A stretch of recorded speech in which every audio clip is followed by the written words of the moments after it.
Hello. Oh Hello, man, everybody. we are back. No guest today, of course, no guest. Because the chat drove a lot of our guests away. They're like, hey, the chat's going crazy, asking about sounding, asking about foodas and stuff like that. So it's gonna be hard for us to get guests in the future, chat. Saying, you know, I blame the chat. It's always the chat's fault. It's never our fault, right? Yeah. Right? It's never my fault.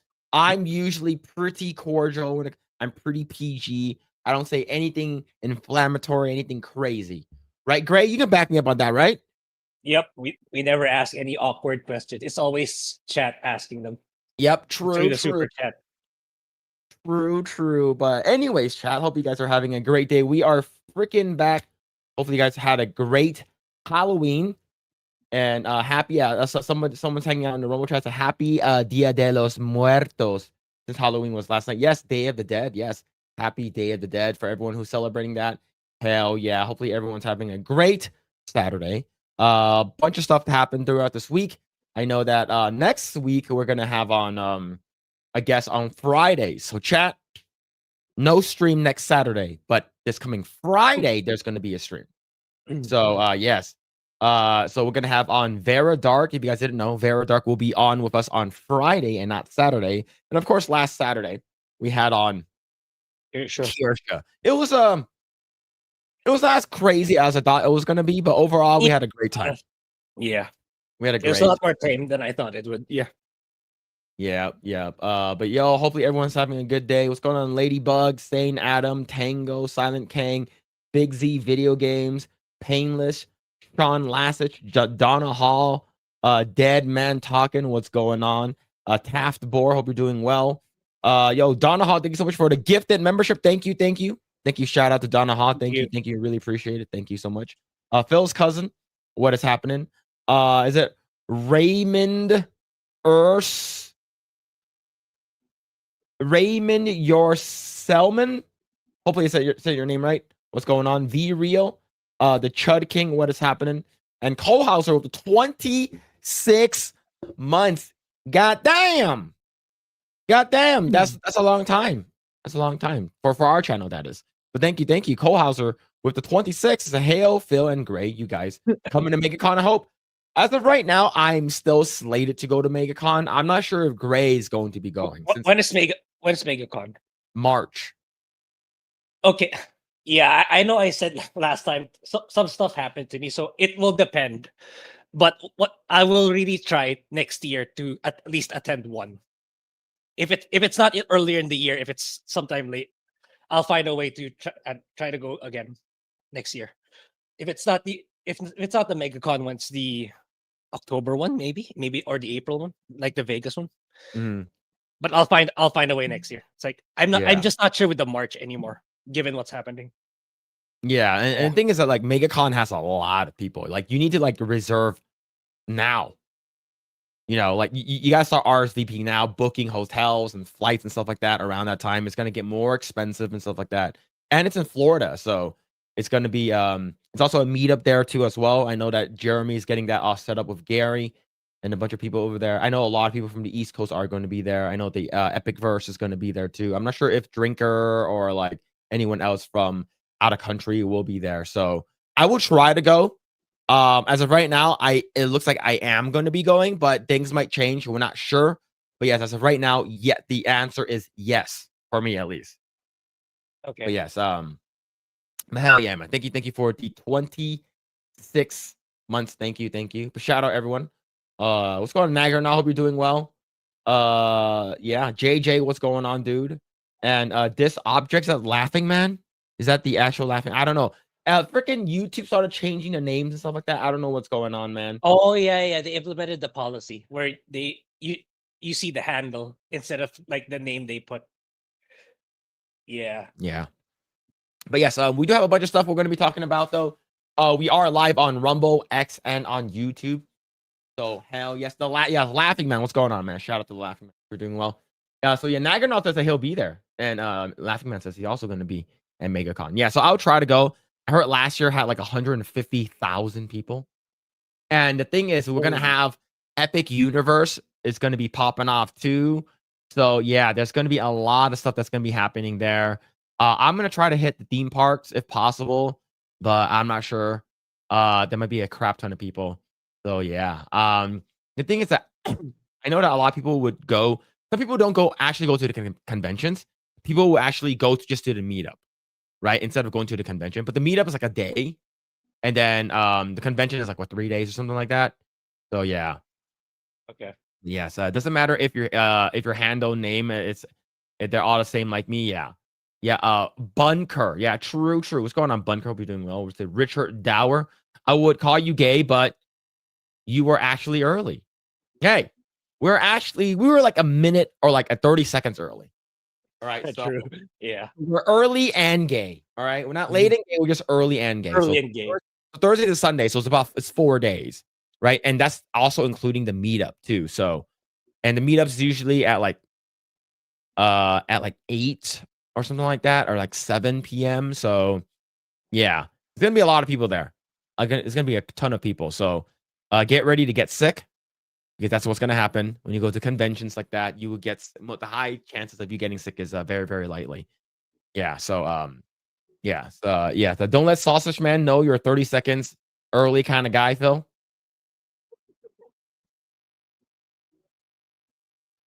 Just ban this guy. Just ban this guy. It's on a Saturday night. Okay, it's on Saturday night. All right. Yeah. But yeah, so we do have a bunch of stuff we're gonna be talking about, chat. Hopefully you guys are having a great day. If you guys haven't already done so, like, share, subscribe, all that kind of stuff. But that's really, really help out the channel. We are actually pretty good to we might actually get close to it for this year, actually. 69 subscribers. Yeah, actually, we're not that far off. Yeah. I don't think we're gonna hit it, to be honest. I don't actually think we're gonna hit it. Yeah, the year's almost over, so Yeah, who knows? But yeah, why you cut the beard off? There's no beard. Grae, can you grow a beard? I probably can, but I really don't have the patience for it. Yeah. For me, I can't grow a beard. So yeah, so I can't do that. So there's no beard cutting, all right? Yep. Like at some point mine's gonna look like DSP's. You know, it's really messy looking, doesn't look great. Yeah. Yeah. Let's see. Looking forward to meeting my Asian brothers. Yo, thank you. Well, X-Ray Girl is gonna be there, so see. So so you're gonna be meeting another Asian person. So, but yeah, let's see. Stop lying, Grae. Yep, Grae's always lying, always lying. You definitely had a beard the other day. No, I don't. I can't grow a beard, so I don't know who you're talking about. It might you might think that it's like another. You're Asian talking about Phil's. You're talking about Phil's dad, yeah, like Sean Lasich said. Yeah. Talking about Phil's dad. Oh yeah, that's my dad. Yeah, it wasn't me. Yeah, it wasn't me. It wasn't me. The one with the hat. Oh yeah, see, that's my dad. It wasn't me. It wasn't me, chat. All right, so now for Movember, the thing is that my wife doesn't like me like growing out like anything. She likes it like clean shaven. Same thing with my son. So hey, it is what it is. It is what it is. Yeah, I don't like it either, honestly. It really irritates my skin. That's why I have to do it every 2 to 3 days at least. Yeah. I have to shave every 2 to 3 days. Yeah. Yeah, man. So let's go on to the feed. Hope you're doing well. Chud King says X-Ray Girl is a babe. Too bad she's taken. There's a lot of other Asian people out there. It's okay. There's a lot of ladies in Thailand, according to what I heard. Just go to Japan. After I just been to Japan, there's really a lot. There's really a lot there. And you don't have to worry about if it's plastic surgery or if it's a lady boy. I would go to Japan. You know, that's crazy. That's crazy. Yeah. But yeah, all right. See, it only irritates your skin at the beginning because it's the hairs, the sharp after shaving. Yeah. For me, like I tried, like I said, I tried it. It doesn't work for me. Like the most I'll get, it's like maybe like half an inch and I'll just stop. All right. So I'll just look like a homeless person, right? Not cutting it, not shaving it off for like a month does not work for me. Does not work. Yeah. Yeah. Food of girls in Thailand. Yeah. True. A lot of girls look exactly like X-ray girl. Yep. Even I look like her. All right. Even I look like her. But anyways, chat. Hope you guys are doing well. All right, let's go and talk about a couple of things. We do have a couple of things I do want to start with. Grae, you haven't seen this Neobot thing, huh?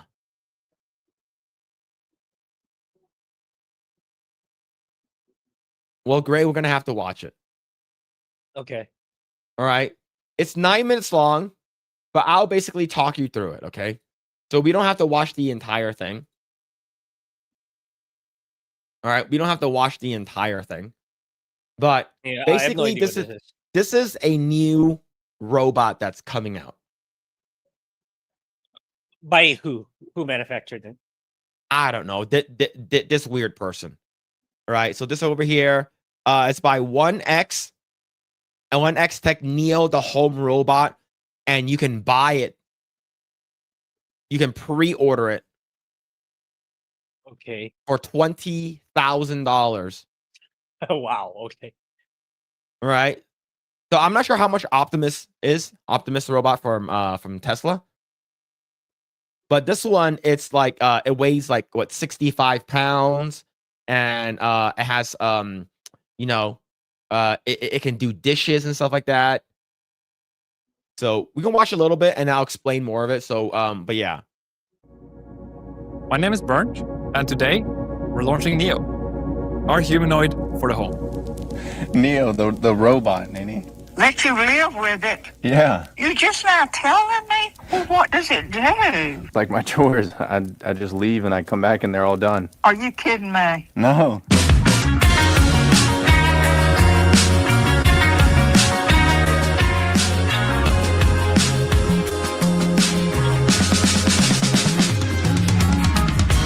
Yeah, so basically, but the thing is that I do want to talk about this, him talking about it. So it's supposed to have like this like meshy feeling, and it has like audio and stuff like that. And it also comes in what's it called, in black. Okay. So that Whichever means color that you want. for $20,000, you can buy a black robot slave. Okay. Yeah, Yeah, and maybe the black ones run faster. They could probably jump higher. I'm not sure what's going on with the black one, but I guess this is the thing that's coming out now. Originally, when we watched this earlier this week with Geeks and Gamers, we thought that it was going to be like they learn along the way and eventually they'll become autonomous, right? But that's not the case. All right, okay. it's actually a person controlling it. Because it's still in its infancy. So like, let's say if like the robot is taking too long to do something and stuff like that, like there's actually a person that's actually controlling this with like VR headset. Someone from the company? Yes. Yeah, okay. That's an immediate no. Isn't that like kind of like a breach in privacy? Because like they, in a sense, they can see from that robot. Yes. Yeah. Okay. Yeah. Who would be okay with that? Yeah. So, but the thing is that it's like Asmongold talked about it, and I do have the same question.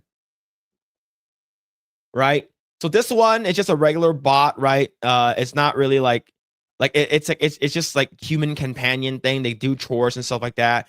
They get you water, and they're telling you like they can fold clothes and stuff like that. They can do like, it gets better and better and better over time. You have to train it, right? And then hopefully in the future, what they're thinking about is that since they get a lot of early adopters, they do all of that, and then it trains the AI, and in the future, they're not going to have a person behind the robot anymore. That's their goal in the future, right? Yeah.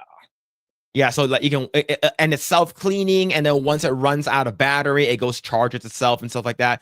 So that's me, and I created it. I'm the VP Artificial Intelligence. My name is also Eric Jang. So yeah, that's basically me creating the robot. And he talks about how they can grab your keys and give you a glass of water your plants and stuff like that, and fold your clothes. Yeah, it's gonna take them 20 minutes to fold your clothes, or wash the dishes or whatever. But you don't have to do it anymore. And this guy is super excited about it. And you can get 3 different colors, the blue one, the white one, the black one. And you can do a $20,000 early access, and they want people to use this in the future. So my question is, can you fuck it?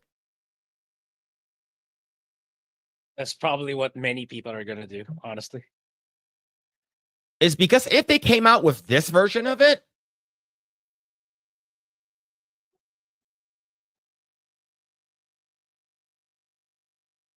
this is just the beginning. Right? This is just the beginning. Let's say in the future they add in DLC. The voices can change. You can add a cat ears or something like that. There's like, like some like, vagina DLC or something. There's a vagina upgrade. We're laughing at it now, but you can totally see like a decade or two from now, people are actually gonna do it. And then it's a lot more affordable. It's not gonna be 20, it's probably just gonna be like maybe 2,000. It's already the high end model, something like that. Yeah. Yeah, humanity's fucked by that. Yeah, honestly.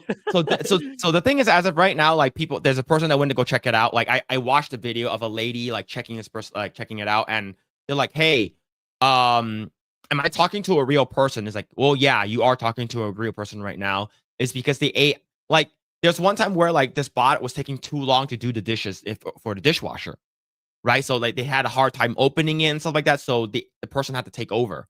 Right? Until it's just going to get better. You're basically trying to train this robot to get better and better and better at day-to-day normal stuff. And hopefully in the future it becomes, autonomous. But I want to know if this person has grip strength. If the hands can, if these hands can, grip, how hard can they grip? Like I wonder if it's like, all right, cool. There's a DLC upgradable, $10,000 upgrade pack that you can swap this out right over here. You can swap this area out for like a fleshlight. You can add nipples to this, right? You can add cat ears to this. You can make it look like Y'shtola from Final Fantasy 14, right? I think that's eventually going to happen. But Grae, would you want this for $20,000? Or it's like, hey, Grae, we're gonna send you one for free. Okay. At the meantime, Rajesh is gonna be the AI person, right? And let's say if you're having sex with the robot and Rajesh is looking at you eye to eye, and they're gonna be like, "Oh my God, Grae! Oh my God, say my name, say my name," right? Like, would you do it for free, right? Like, tell me you want me to hold you tighter in the night, Grae. Like, tell me you want me, and I will tell you how big you are, Grae. Right?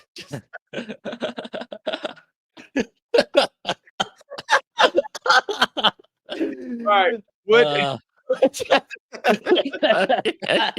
This is so gay, man. I'm sorry. Oh shit. Now, would you do it for free? Right? But here's like if you become an early adopter of this, you will be the person that they will use this AI to train on. Here's the thing though. It's because guys, Phil's never played Deus Ex 3. And you guys know what happened in the final arc in that game. Like all the ones who had augmentations, that the mechanical upgrades, they all went rogue. All of them went rogue because like something in the back end got hacked, and then everyone with the augmentation started getting killed. So I have that phobia when it comes to this kind of tech. At any time, like if the company gets sabotaged in any capacity by a hacking group, and then all these robots go crazy and kill people. So no, even if it's for free, no matter how attractive they with all these cosmetics and all that shit. Because like at Mhm. any time, like let's say you're not in a not so nice situation, and then suddenly its eyes turns red, exterminate, and then you're as good as dead. So no, I'm not letting this thing in my house whatsoever. All right. All right, Grae. All right, all right. All right. Let me set up the scene. Okay, I'm gonna set up the scene. This robot shows up and it says, "Hey, Grae." You know, the voice sounds like, I don't know, Scarlett Johansson or something like that. Sort of like from the movie from Her, right? And is it that like it's like, you know, I can swap my body parts out, my face, my voice modulator and stuff like that. I can swap all these parts out to your ideal person, right? And then what happens is that behind behind the camera is an Indian guy. All right, because he's trying to make sure that you do not redeem. Right? So this Indian guy basically straddles you, right, while you're sleeping. And I do get it where you're coming from now. Actually, you know what? I do understand. What happens if like the AI becomes corrupt and you guys are Right. banging, right? She's on top of you, cowgirl and shit like that. And then she uses the fucking modulating system in her vagina, her vagina mechanics, the robotic vagina, and fucking do a fucking robotic Kegel and snaps your dick. Yep. Yep. Okay. All right. Great. I get it now. I get it. Yep. I get exactly. it. Right. She's fucking riding the shit out of you and shit like that. You about to climax, and then she fucking used the robo divine fucking Kegel and snaps your dick. Yeah. Yep. Yeah. You know what? That's scary. Yep. That's scary. Not that I have a lot to begin with, but that's some scary ass shit. I get it now. I don't want that shit to happen. I don't want him to snap my dick off. But hey, if this is like proven that it will never happen, then maybe I don't know. It's I like might it's all, consider it. cybersecurity always needs to get updated. It's like, oh, it's unhackable. It's unhackable. Then something always happens that the systems get hacked. Yeah. That's how I see it. Yeah. It's always a cat and mouse. It's a chase that's never gonna end. Yeah. Yeah. Oh man. Yo, Nagarnaut, thank you so much for the 10. There's an after hours event at Universal exclusively for MegaCon from 1 p.m. to 12 a.m. on Friday. We have been doing it every year, and G&G is always there. So ask them about it. It's easily the best time to go. I will see what's gonna happen. If it's because I know that Jeremy's handling I think he's planning it, if I'm not mistaken. So we'll see what's gonna happen. I know that he talked about it earlier this week. But yeah, I know he's trying to get like the final shit like ironed out. But thank you for the 10, man. Thank you, Nagarno. Appreciate it, dude. Nagarno with the 23 months. Thank you. Appreciate it. See, and adopt Grae so he can come. Look. Maybe Grae can come here on like a business visa or something like that. I don't know. I'm pretty sure he can go. He just needs to make sure that he has the time to go. That's it. But thank you for the 23. Thank you for the 23 months. Appreciate it. See, Jesus Davila for the 5. There's food attacks. There's no food attacks here. All right. Maybe teeth tax, but no food attacks. All right. There's no tax here. But thank you for the 5. There's none of that here though. No food attacks. Nagarnov with the 5. Thank you. Do not let that robot grab your dick, Phil. It has various grip strengths, and all of them will rip your dick off.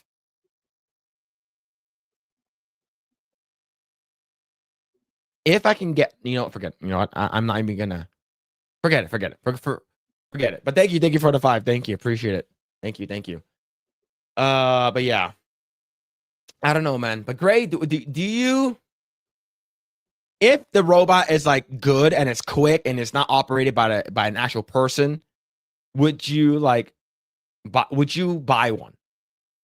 No, like I said, it's like I have that paranoia. It's like, after playing like the Deus Ex games, like, or watching these, high tech like surrogates and stuff like that. Like if someone like just gets into the database or the main server, and then something goes wrong.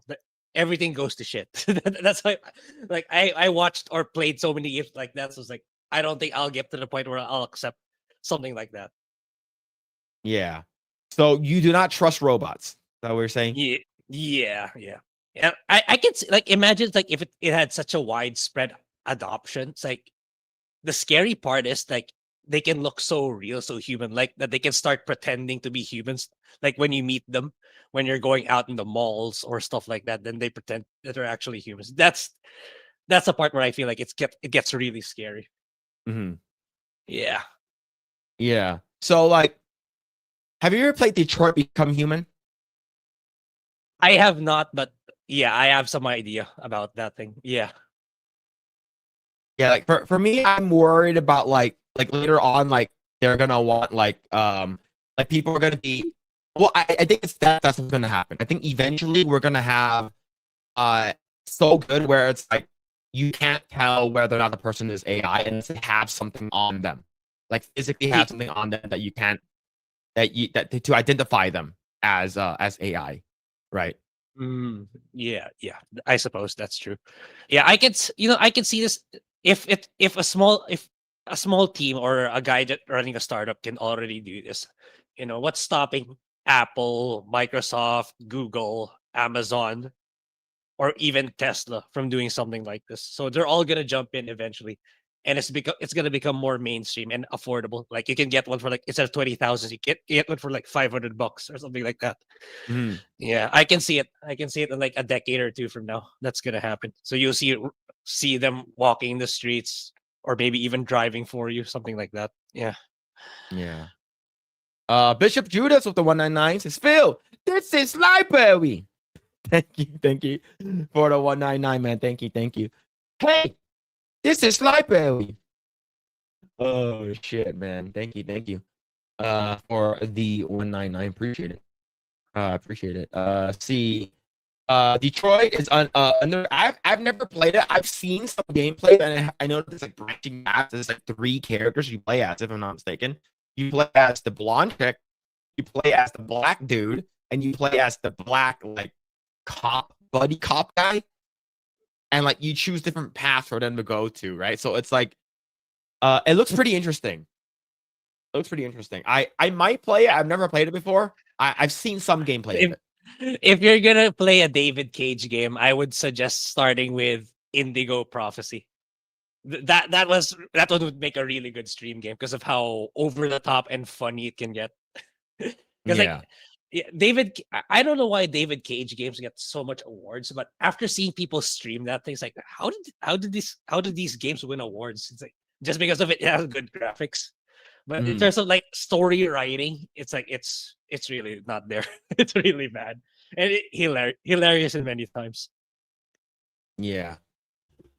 Oh man, yeah, man. It's like stream art sort of like laggy. Like paying Yeah, so much money. Yeah, I'm not sure if it's on my end or if it's yours. No, I think it's just StreamYard in general. I sound like T-Pain. Yeah. It sounded like the actual an AI robot for several minutes now. Oh no. Yeah, like literally, I think it's just StreamYard is like laggy for me. I don't know what the hell's going on, man. Yeah. What's going on? M can't be a U fan. What is happening? Dragon Wolf. I just know that Beardo wants me to skip Arkham Asylum. Hey, I appreciate it, man. That's where it all began. All right. So, do you know the story about like Arkham Asylum, Arkham City of Beardo? I just know like about X-Wing, the one you told me. Oh, what am I gonna do? My channel is dying. So what game should I play? Then Beardo told him, yeah, play Arkham City. That's the only one I know. Are there more stories about that? No, it's just that. So everything is always like it's literally that is it. Like that, literally that is it. So what it is that they're like, hey Beardo, my channel is dying. What can I do to make sure that my I want to start playing games again? What should I do? And it's it's basically he said that, like I want to play an Arkham game. Like, what game should I play? And he was like, what kind of games, like what kind of style do you like? Do you like linear games, or do you like open world type of games, right? And he was like, oh, I do like open world kind of games. He's like, oh, then I would start with Arkham City. And ever since then, it became a meme. And whatever, it's like, hey Grae, I'm gonna start playing out I'm gonna start playing Yakuza games. Which should I start playing out? Arkham City. It's like that's everything now. So everything is like, hey man, there's a new movie coming out. Should I watch Infinity Castle without watching any of the TV show stuff? What should I do? Watch Arkham City first. Yeah. So am I still lagging? For me, it's so you sound okay already. I'm not sure with chat though. Yeah. I don't know, man. I don't know. Yeah. Start with Final Fantasy Arkham City. Yeah, true. But yeah, it's fine. It's fine now. Look, I don't know what the hell is going on with StreamYard, man. It's bad. Yeah, StreamYard is bad. All right. Let's see. All right, let's go ahead and start with our first topic, actually. Grae, have you watched season 4? No, I just watched season 1 back when we didn't have back when I wasn't doing YouTube yet, and yeah, I didn't continue ever since because people said it went downhill from there. And yeah, I have not been hearing good things about this season. I've been seeing it on X. I tried watching a little bit of reviews, and yeah, the writing is pretty bad. Like, look, I don't blame Liam Hemsworth for taking the role. He needs to, especially during these hard times, just grab the paycheck and do your best. So I don't really, the odds were really against him. So I try not to be as harsh on him. But it's really more of the terrible writing, the way I see with the reviews. And yeah, I don't know. Netflix should just cut losses and like ditch this project already. It's already too long gone. I don't know why they keep insisting on pushing through with this with this TV show. Yeah. So I watched season 1, season 2, and season 3. Oh, okay. You went pretty far. Okay. And I watched, of course, Blood Origin with you. Yep. And it's absolute dog shit. It's really, really bad. And we do now, I haven't seen any of this, but I heard people talking about it. And like Epic Mike, he's talked about it. I was watching FNT yesterday, and they basically said that like they digitally altered and like superimposed Liam Hemsworth's face over Henry Cavill's face during some of the parts where he was fighting like the monster in the first episode when he was in a swamp. And whenever they can, like when they're doing flashbacks, they always try to hide Henry Cavill's face. So yeah, it's already like they're trying to like make sure like what happened in the past stays in the past. And what makes matters worse is that they're basically trying to get rid of everything that has to do with Henry Cavill. And there are a lot of people saying that, oh, it's so good to have a Witcher TV series that's not misogynistic, not incels, not bigoted and stuff like that. There are actually people who are defending this. Yeah, it's because the world of The Witcher is full of rainbows and unicorns. Well, there really is unicorns, but anyway, yeah, for sure, it's all sunshine and rainbows, and everything is happy-go-lucky. Sure, absolutely, that's definitely The Witcher. Yeah. So far, this is looking really, really bad for what's it called again, for The Witcher, and the reviews aren't that well either. Right, this is on Rotten Tomatoes. So earlier this week, it was at like a 56 for the critics. Now it's at 60. Yeah, now it's at 60, and of course, like the fans are still giving it a 20, and they're saying that it's a lot better now. And Trish looks ugly. A lot of the characters in the show looks ugly. Like I think the person that I think Siri looks fine.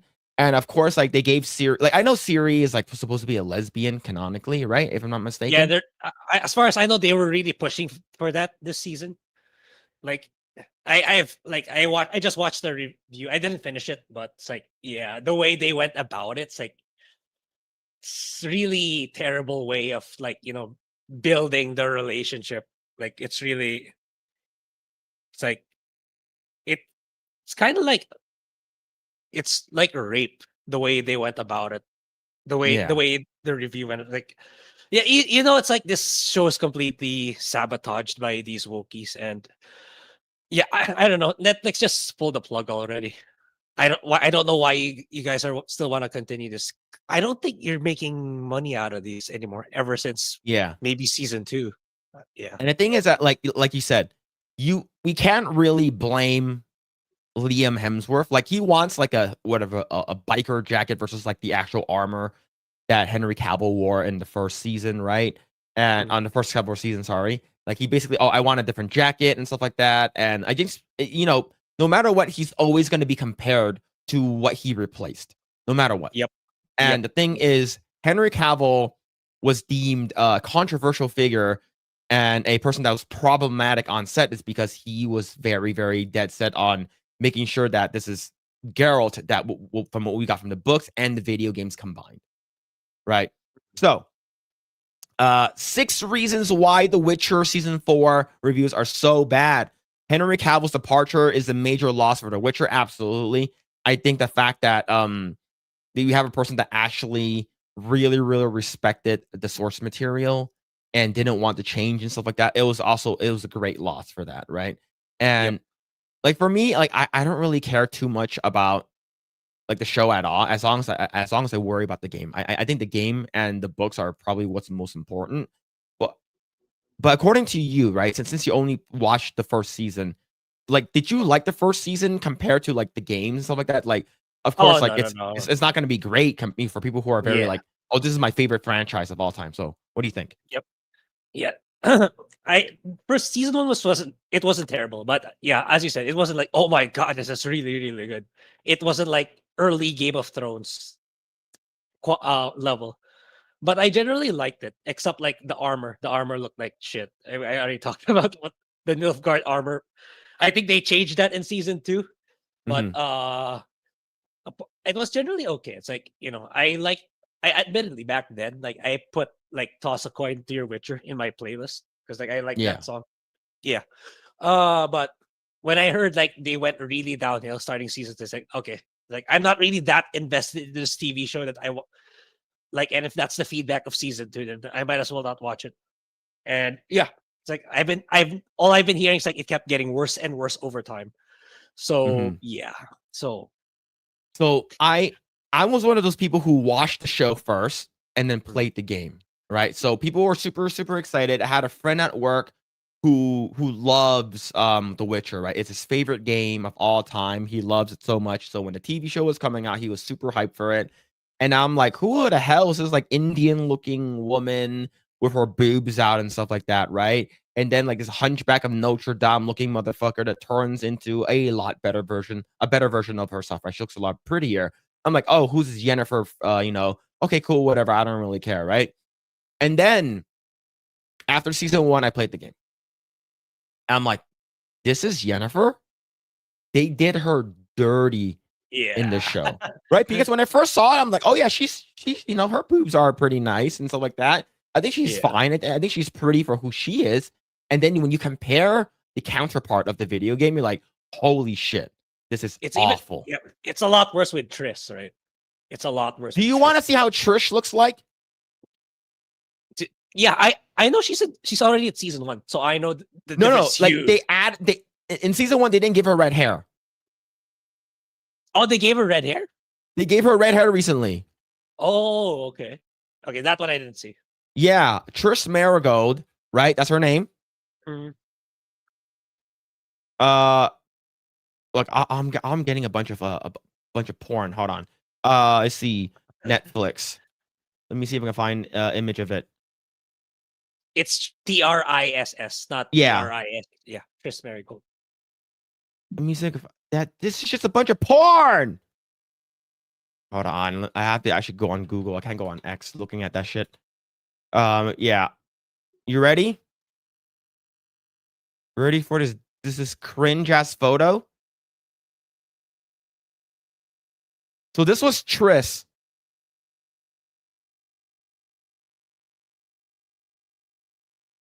Yeah, that's in season, or is that the now?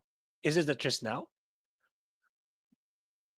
Is that the They gave her a wig because Yeah. everyone's complaining that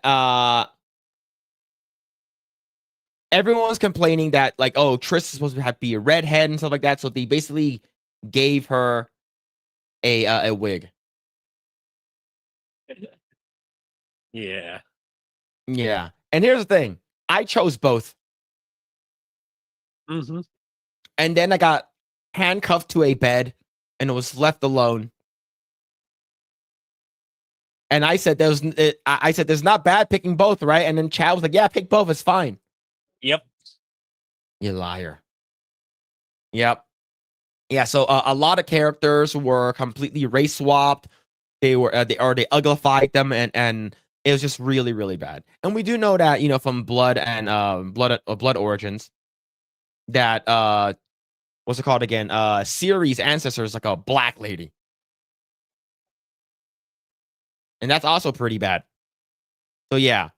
But yeah, so let's go and read this to see. While attempting to adapt the Witcher books in its chronological order, more or less, those behind the TV show have taken enormous liberties with their source material, as season 4 evidences like no other before it. The results this time around distinctively mixed, with those who cherished both Andrzej Sapkowski's book and the Witcher video games in uproar. Firstly, the show tries to blend Sapkowski's third and fourth novels into the series, Baptism of Fire and The Tower of the Swallow, into the coherent timeline.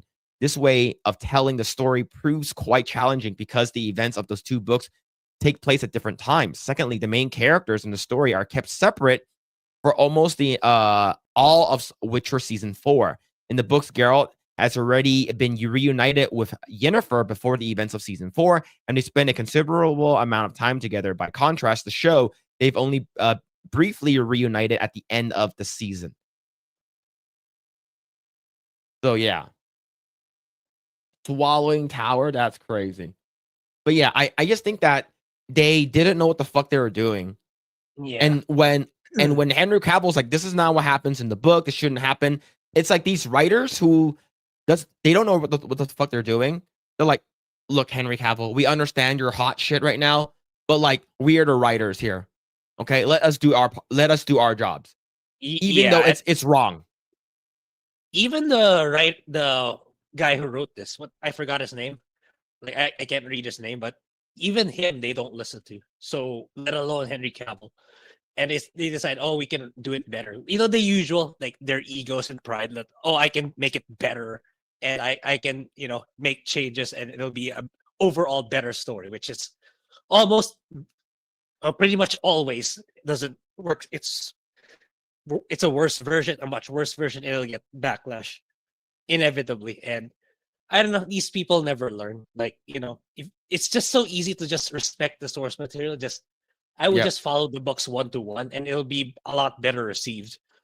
And you're making your life much easier. Like just follow what the book says. You don't have to make any changes because, in my perspective, it's always like these books became phenomenal or well received for a reason. So it's like, why would I even bother to tinker with it or make my own changes if people really like this? Then why would I change it? It's because they want to basically, I guess you would say, just put their own stamp into something that people loved, right? Like, hey, I made this change, and because they think that they're better. Like, hey, I'm better than the writers. I'm better than Sapkowski. I'm better than the people that made the video games. I know what I'm doing, so I want to basically self-inject whatever ideology that I have in my brain into this IP that's beloved by people worldwide. And That's the reason why they hated people like Henry Cavill, is because he is a purist, right? He likes to stick to the original source material. He played a lot of the games and stuff like that. He's a nerd. So Mhm. whenever they get pushback, they're like, "Oh, this guy's is a troublesome actor, right? I don't care how hot this person is, right?" So it is an understatement to say that Liam Hemsworth's version of Geralt didn't compare well to Henry Cavill's for the most of the fans of The Witcher. Hemsworth was always going to be up against it, taking over from an actor who's made this TV role his own from the very start.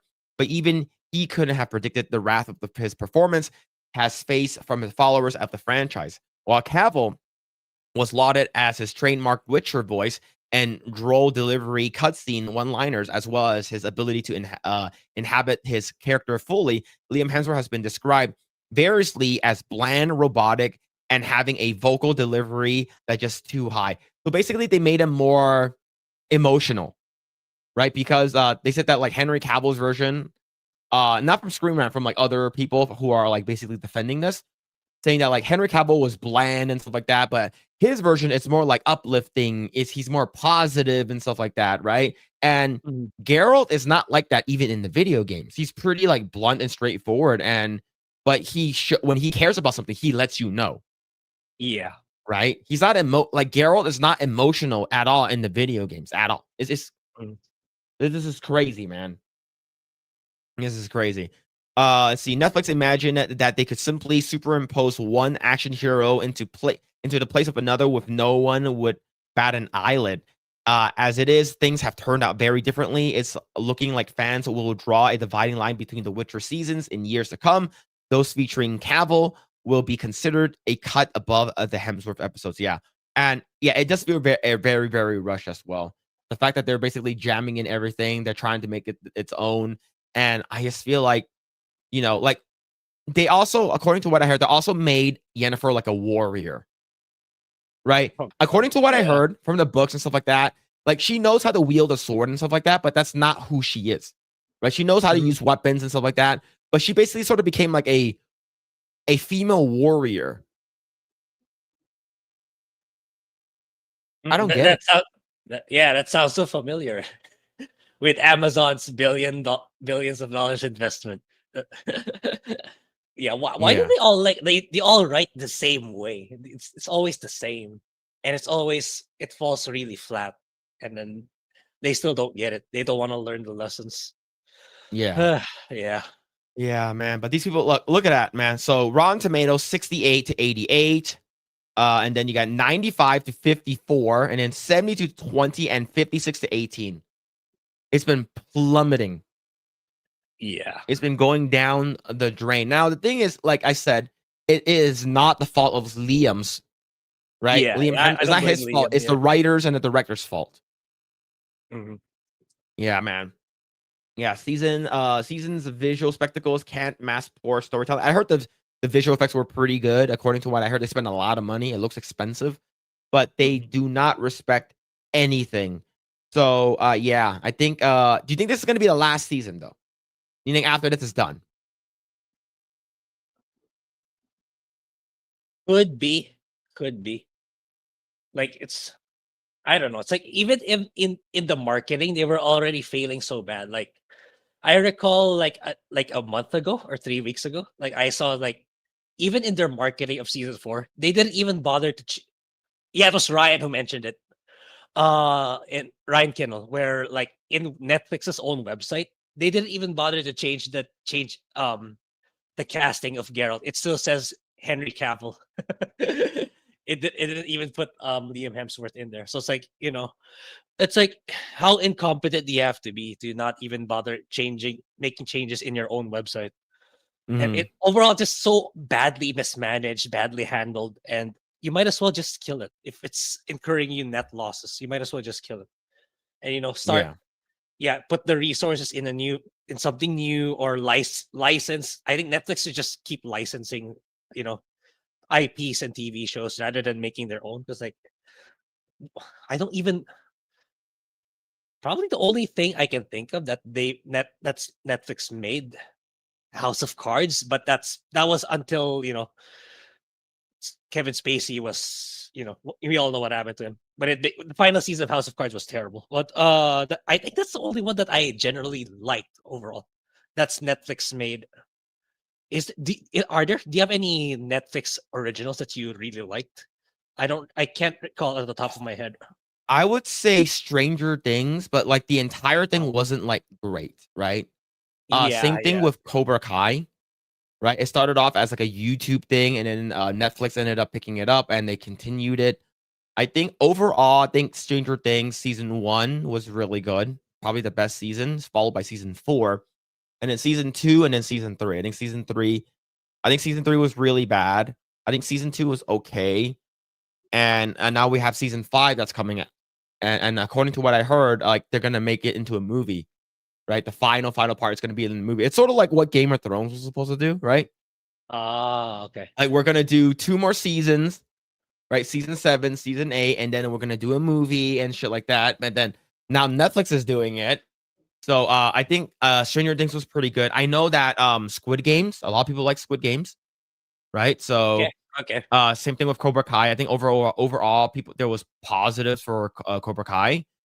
But like I know that a lot of people canceled their Netflix account and subscription because of the whole cuties debacle. Yeah. But overall, I think this one, like, whenever they take like big IPs and they ruin them, it's like, what the fuck are you doing, man? Like, Yeah. stop doing this. Like, stop making this kind of bullshit. It's awful, right? Yeah. I don't know, man. I'm not gonna watch Yeah. this. Ice Heart's just garbage. Nah. Yeah. See, Hollow Ninja with the 5. Thank you. Liam Hemsworth is the guy you get when you're too broke to afford his brother. The Witcher is not even about him anymore. Same thing with the Witcher 4. Yeah. Yeah, I don't think Chris Hemsworth will take on the project unless like he gets huge boatloads of money. But I don't think he will, because like Chris is a lot more popular, and he has more roles to play compared to, let's say, Liam. So Yeah. I think Liam was more appropriate in this situation for sure. Yeah. Let's see. Go on, Tim F. Hope you're doing well. Shout out. Let's see. Phil's forgetting the Netflix foray into live action anime. We're talking about Alice in Borderlands, but that's like it wasn't like completely developed by them, right? It was like an anime. First of all, same thing with The Cowboy Witcher, right? Bebop. Cowboy Bebop? No, we don't talk about that here. We don't talk about Cowboy Bebop. We do not talk about then again, there's one Note. Piece. Death Note, yeah, that's another. Oh yeah, One Piece. Yeah, like There- yeah. I say One Piece would be. I'm worried for season 2. I am worried for season 2. It's coming out really soon. Apparently, I just read. It's one of the articles that I placed. It's coming out very soon, so we'll see how it goes in season 2. Yeah, Geralt is a stoic character. He isn't joyless, but he knows when to show vulnerability and when to guard his feelings. That's what made Yennefer so dangerous to him, because he was able to break the wall. Yep. Yeah, I think that I think Yennefer is like the perfect person for him, right? It's just because like they both can have kids anyway, so it's like perfect. So, yeah. Are you gonna play Witcher 4? Probably. I know people are outraged about Ciri in terms of. I think in the story wise, it makes sense anyway, given her elder blood powers. And it's like the face. Even the initial reactions, I wasn't really up in arms about it. I think it looked okay, right? If I remember correctly, that's how we reacted back in the day when Ciri was first revealed. Yeah. Yeah. For me, I prefer Witcher. I look, I know that like they made her the Witcher because she's going to be the main character anyways. We do know that the story of The Witcher was basically Ciri becoming like a fucking god, right? But making her a Witcher, it really nerfs her abilities, in my opinion. Like she doesn't need that. She was already godlike in even like Witcher 3. Like when I was playing her, I was like, she has the fucking like she can dash really fast. She has like this dash move where it's basically have her blink. Like it's like Geralt doesn't have that, and that's what I liked about Geralt. They play completely different, and that's they're both interesting too. So It sucks. Yeah, but I still have faith because like Phantom Liberty, the expansion to Cyberpunk 2077, it's still told a pretty good story. Except that in that spoilers who haven't played it, like the final part, it's like they randomly shoehorned like an Alien Isolation gameplay. I really hated that part.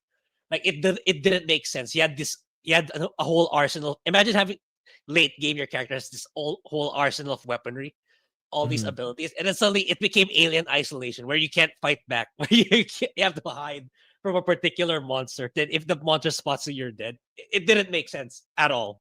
That's the only part where I didn't like about that expansion pack. But other than that, it still told a pretty good story.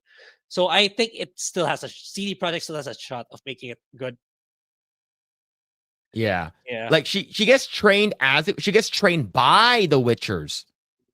But was she supposed to like was that her timeline where she's supposed to become a Witcher? Right? Like I'm not sure if I got that because I've only played 3, right? I didn't even play the DLCs. So I wouldn't know. Siri wasn't like if ever Siri was mentioned in 1 and 2, very, very vague, very, very little details in the first 2 games. So she only made her debut in 3. So you pretty much got the bulk of her story in 3. Yeah. Like I know that like the fucking Wild Hunt, the fucking the dudes that are basically after her. And but so since Grae, you played the games more than I have, like was she supposed to become like was that her journey? Was she supposed to become a Witcher at the end? In the end of 3, you mean? Because like in 3, it's like you can get I got the bad ending on the first one because like I made the wrong choices when interacting with her. So Siri was never. I can't even remember. It's like if ever she was mentioned in the first 2 games, it was very, very brief. 2, because like 1 and 2 focus more on Geralt's like he has amnesia, so he forgot everything. In the second game, it focused on Geralt trying to remember Yennefer. So Yennefer wasn't even in the second game either. So Yennefer also made her debut in the third game. So Triss was basically a fucking slut. yeah, she was because like she knew Damn, about she was a hot slut though. Yeah, she knew like Geralt forgot everything, and she knew her relationship with Yennefer back then. That's why Yennefer's really pissed at her, and that's why people prefer Yennefer when choosing between the 2. It's because of that. It's because of that. Gotta admit, man, she's insanely hot, and like the sex scene with her in the what's it called again? The what's it called? The fucking beacon, the tower, the lighthouse.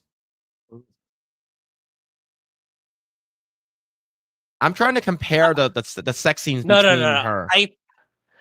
I think the one in The Witcher 2 with Triss was better than the one in 3. I haven't seen that one. The only one I know is the lighthouse, and then having sex on top of the unicorn. You should watch the second one. Trish in 2 is crazy hot. Yeah, Triss is better. Yen is annoying. Oh shit! All right, we're gonna pull a poll. We're gonna do a poll right now. Which one? All right. Which one? Yen or Triss? All right, we're gonna do that. The thing is that like there's a poll right now. There's the poll right now. See. When Phil's hair is down, he looks like a canto pop artist, a Chinese pop star. I will sing the Sunshine Rainbow White Pony for $100 super chat. And then you guys are gonna clip it, and I'm gonna get canceled by the black people. She doesn't become a Witcher; she is trained by them. Yeah, that's what I gathered. Yeah. Triss is winning.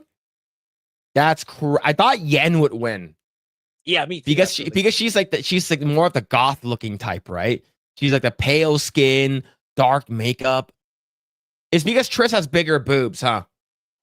And I think it's because I brought up the scene in Witcher 2. It's better than the one in 3. Well, I guess I gotta look at the scene on season 2. No, Witcher 2. No, not season 2. Yeah, Season Yeah, 2, the no, yeah, second game. Witcher 2. Second game. Yeah. Well, now, okay, all right, okay. Triss, Marigold, Witcher 2. Yeah, you bookmark it. I don't think we can show it on Bookmark? screen. That's crazy. Yeah, bookmark it. All right, you know I can't find it. I'll go to YouTube. I'm pretty sure it's on YouTube somewhere. Yeah. All right, I'll watch it. I'll react to this live, and I'll see this. All right. See Triss, Marigold, Witcher 2. Yeah, okay, let me. If did you find it? No, it's just giving me like storylines for her.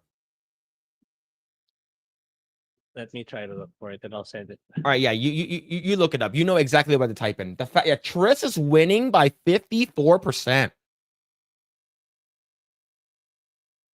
Right, 54 to 46%. It might be this one. I think I didn't open it, but I think it might be this one. Wouldn't a Chinese doll idol be called China doll? Just ban him. Just ban him. Ban that guy. I'm not gonna show it on stream. I'm just watching it myself. All right. I was testing some PS2 games and I heard bigger boobs and had to see what it was up to. So we were talking about Triss or Yennefer. Triss Marigold or Yennefer Vangelbot of Vangeldix. All right. Excuse me. And we do know that Triss's boobs are a little bit bigger. But the thing is that some people like the jet black hair, black like gothic makeup with like pale skin. Right? Phil only knows how to look things up in Rule 34. You're not wrong. You're not wrong. Right? I'm biased towards brunette, so I picked Yen. Hey, there it is. Phil's internet's laggy. It's all the porn. It's all the porn I've been downloading. See. Let me turn this shit off. Oh, hold on.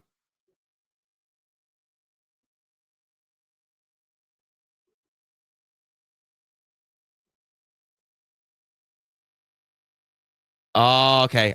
I see what's happening. I see what's happening now. I was on VPN. Okay, yeah. What? Why? It automatic. Okay, I have to turn that feature off where it's like automatically connects me to VPN. Like when I boot up my computer. Why do you need VPN though? Don't ask questions, Grae. Why are you asking questions, Grae? Why?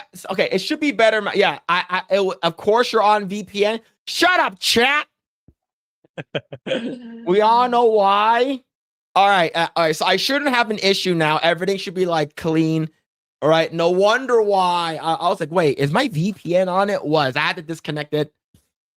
All right. Sausage Man interaction shan't be hidden. Food of porn. All right. So we have 52 to 48. Close fight. Oh, you found it? Wait, Is it the here? link. Yeah, the link. Yeah, private chat. I think that's the one. Because it was blurry when I searched, so I wasn't sure, but I'm pretty sure that's it. All right, I'm fast forwarding. Oh, she basically dematerializes her outfit. Yeah.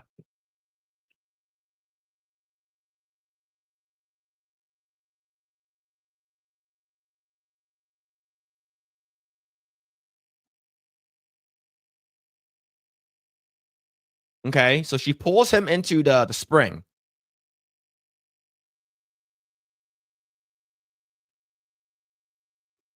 And the NPC comments were also pretty funny. It's like, what's that sound?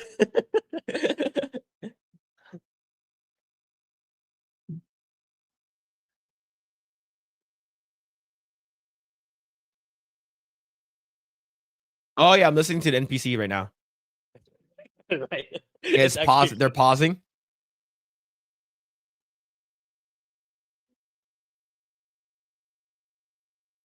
Okay.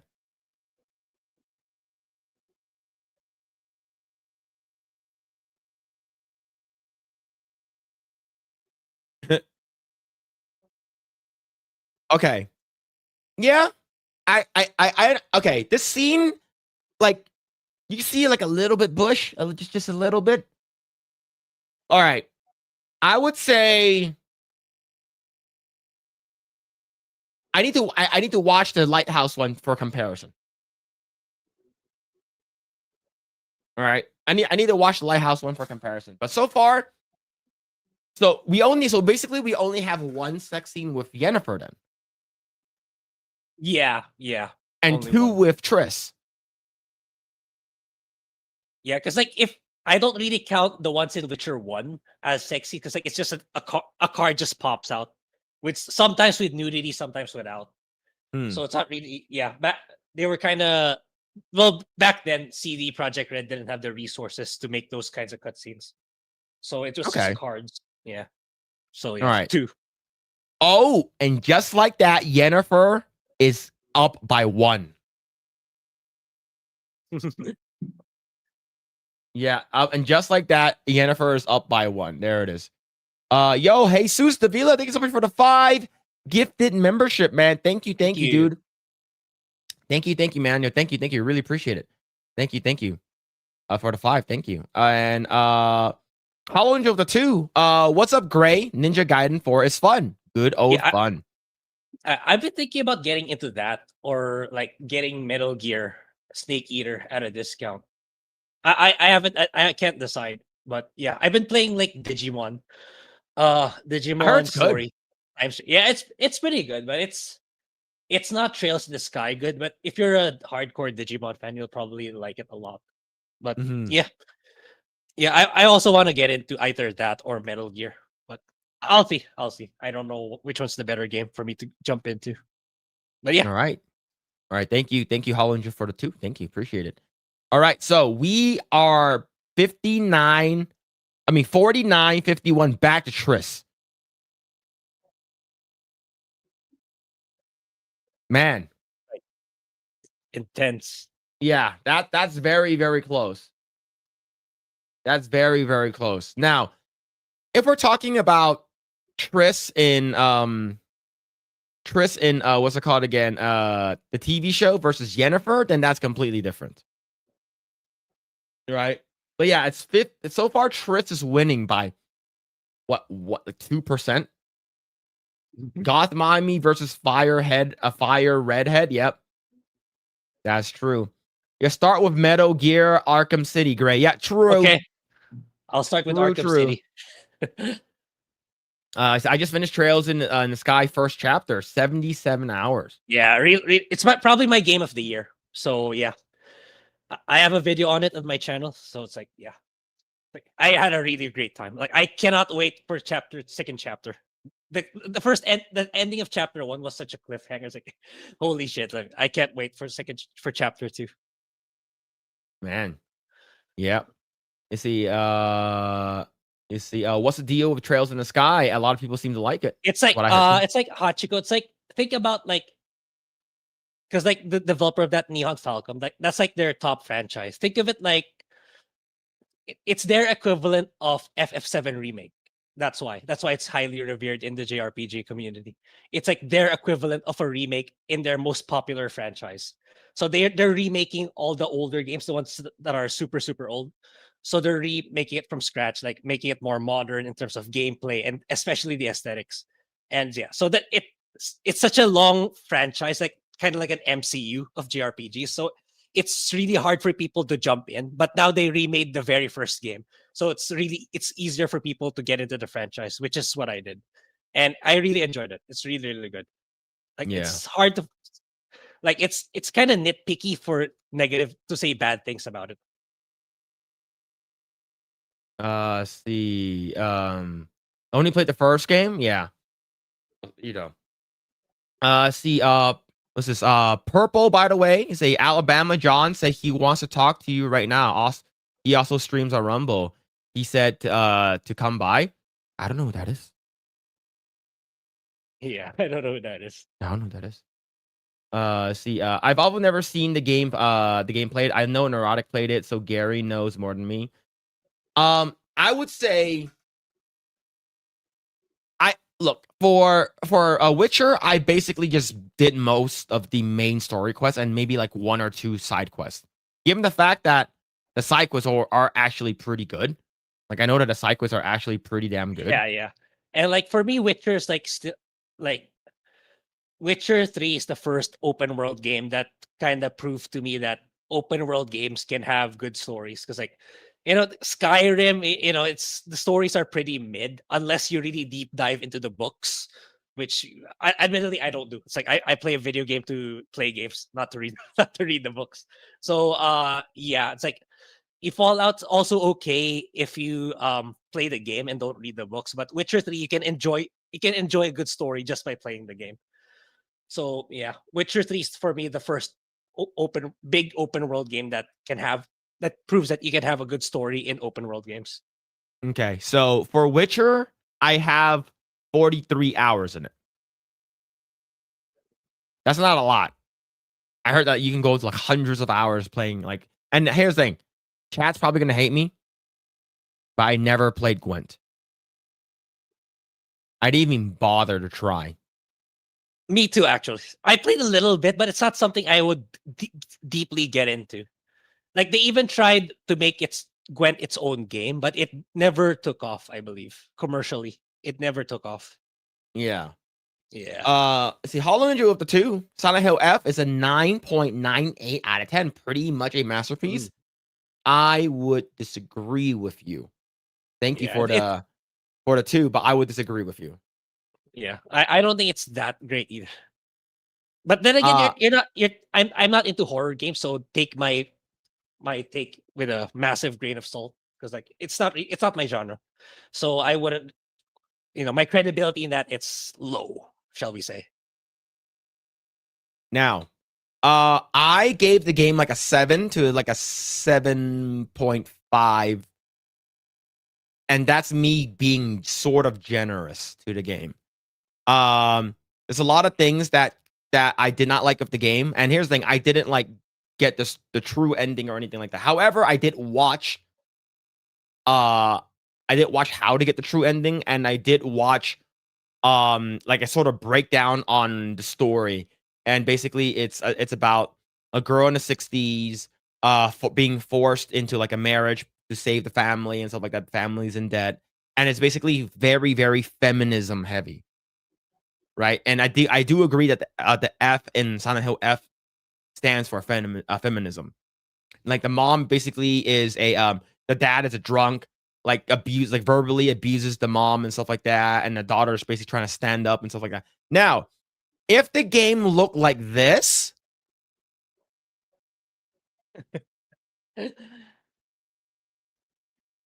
it could have been pretty good. All right, if the game looked like this,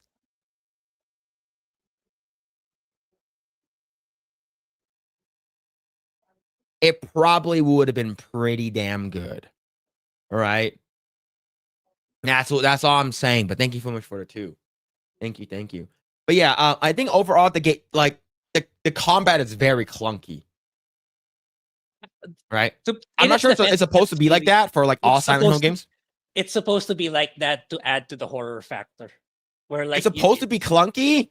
Yeah, all of them are like that, to be fair. All of them are like that. But for me, just in terms of the story, I talked about this extensively last week. Like, I get it. Like it talks about the flaws of abuse or arranged marriages back in the day, back in the 1960s. That's what they were aiming for. But is that the story we need right now? Is that the story we want to hear right now? In the time where the Japanese are, have a declining population. Do you really want to talk about this story back in the day? Marriages were so terrible and stuff like that. Yeah, and that's the reason why I know why a lot of people said that this game it's a woke game. Yeah, I think the timing. It's really the timing. It's not a woke game if you think about it. Like I know like women want their like independence and stuff like that. This is off of like the 60s, so the whole arranged marriage is a real thing. And like she wants her own autonomy. She doesn't want to be forced into this marriage. Her sister Junko was believed believed in the dad and stuff like that, and the mom. So she was basically in a wedding, forced into a marriage. The mom basically felt like she was forced into marriage, and she basically wants her own personhood, and she wants to sort of break free from the mold, which is basically the story if you think about it. So her terrible, terrible friend, that fucking dude, basically starts giving her a bunch of pills and makes her lose her goddamn mind. And if you don't take any of the pills, that's actually a way for you to actually beat the game. You get a different story ending, right? And like one of the stories, like you confront yourself, right? And you sort of defend yourself and stuff like that. And another one is that you confront yourself and then you sort of like that fox guy is actually a real person, and the city that you're living in is actually not really a city. It's sort of weird and shit like that, but this is like basically a feminism type of game. Now, overall, I'm just talking about the gameplay and the story. I think the gameplay and the story is okay, but the jankiness and stuff like that, I didn't really like it. Like I said, I can imagine. It's like for me, I played Resident Evil. It's not really that jank. It's the controls are actually pretty good, right? But yeah. But if the game looked like this, it could be pretty good. Okay. And here's the thing. She's 20 years old here. She's not 16. All right. Like Hinako is 20 years old. So I don't want to hear it from you guys in the chat. All right. I'll leave this up. Let's see. World Series is tied 9th inning. Oh shit. All right. We'll see. Hollinger the 2. Play trailer for Project Tall and Wuchi the Wayfarer. I don't know what that is. Project Tall, I've been seeing it on X, but if it's like a Korean or Chinese game, I take it with a grain of salt because like they like to make it look really flashy in the trailers. So I see it with cautious optimism when it comes to Wuchi the Wayfarer. I'm not sure. I haven't heard of that one. Oh, Project Tall. I think I saw this. Did I see this already? No, I didn't. I don't think I've seen this. Yeah, it looks pretty good. Like the over the top, like animated, monster slaying. I think it's an MMO, or if it's not an action RPG. Oh, this is supposed to be like we're Dogma, whatever that bullshit. Dragon's Dogma, but like Chinese. I think this is what it is, right? Yeah, I think I might have seen this already. I'm not sure, but like, I think I've already seen this. But yeah, but thank you for the 2. Thank you. Yeah, but Grae, speaking of short hair, did you see Sydney Sweeney? It was all over the internet, right? Yeah. I don't think you can show it, or can you? I don't know. Look, Critical Drinker it was on his thumbnail for his live stream. All right, so but I think didn't he censor it, or nope. Oh, he didn't. It was not. Okay. It was not censored. No. Okay. I'm not gonna show it. It was all over the internet. All right. I'm not sure. Look, what's this here? Look. It looks like we're just gonna end it here. I'm gonna end the poll.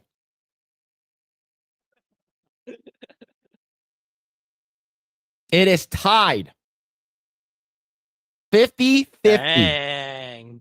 Yeah.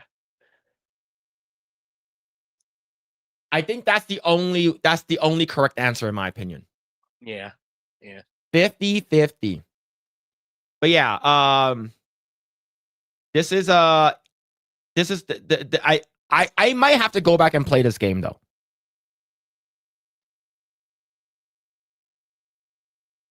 Like, for the story. Like the thick story. I heard the plot in this game for New Game Plus could be really good. I think I might check it out.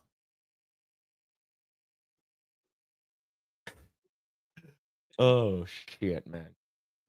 I don't care about the age anymore. They can turn her into a lolly. I wouldn't care. But I find this is if a person goon to a lolly Hinako, that's cringe. That's cringe. Yeah, for informational purposes. True. True. For the plot. Yep. Very true. Yep. Tied for mid-looking chicks. That's wild. That's wild. See, Hollinger with another two. God bless Sydney Sweeney. The sun gets brighter. That's true, man. Sydney Sweeney True. is it's a gift from God. Thank you for the two. Appreciate it. All right, let's go and talk about this. This got a lot of people heated. Yeah, yeah. Especially by an angry person online. Yeah. That was All right, really Grae, good. what are your thoughts on this this whole thing, right? Like, Yeah, when I first saw the ads, like, oh yeah, that looks pretty cool. Like, government using Halo for ads, doing for their initiatives. And then yeah, what made me laugh even harder was when I saw the tweet from Angry Joe. Like, the fuck, man. It was like, yeah, I did you watch Endemion's video responding to Angry Joe? He was responding to Endymion originally, right? Yeah. He made a video on it yesterday. It's like, yeah, you don't really tune into Angry Joe for his politics. It's like it's always been that way because he has the TDS for sure. And yeah, I don't get me wrong, I still like Angry Joe's reviews, especially his video game reviews. But recently, I haven't been watching him a lot anymore. It's like because there's just so many people covering video games and video game reviews, and his kind of takes time now. It's not like before where he gets to release it during the game's inception. He usually takes his time now. But yeah, in terms of politics, I think Joe should just maybe tone down the way he interacts or the way he expresses his frustrations.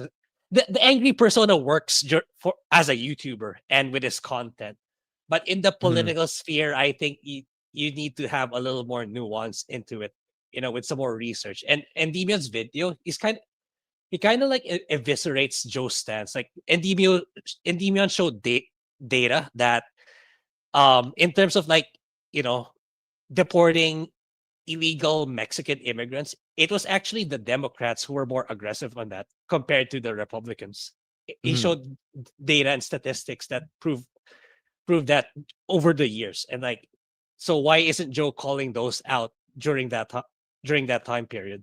And during when Bungie or 343 rather was like promoting Halo LGBTQ stuff, why wasn't Joe speaking out on that and stuff like that? So it's like, I think Joe should just better, if he wants to get into the political sphere more, I think he should do more research and to better articulate his thoughts rather than keep maintaining that angry persona that he uses on YouTube.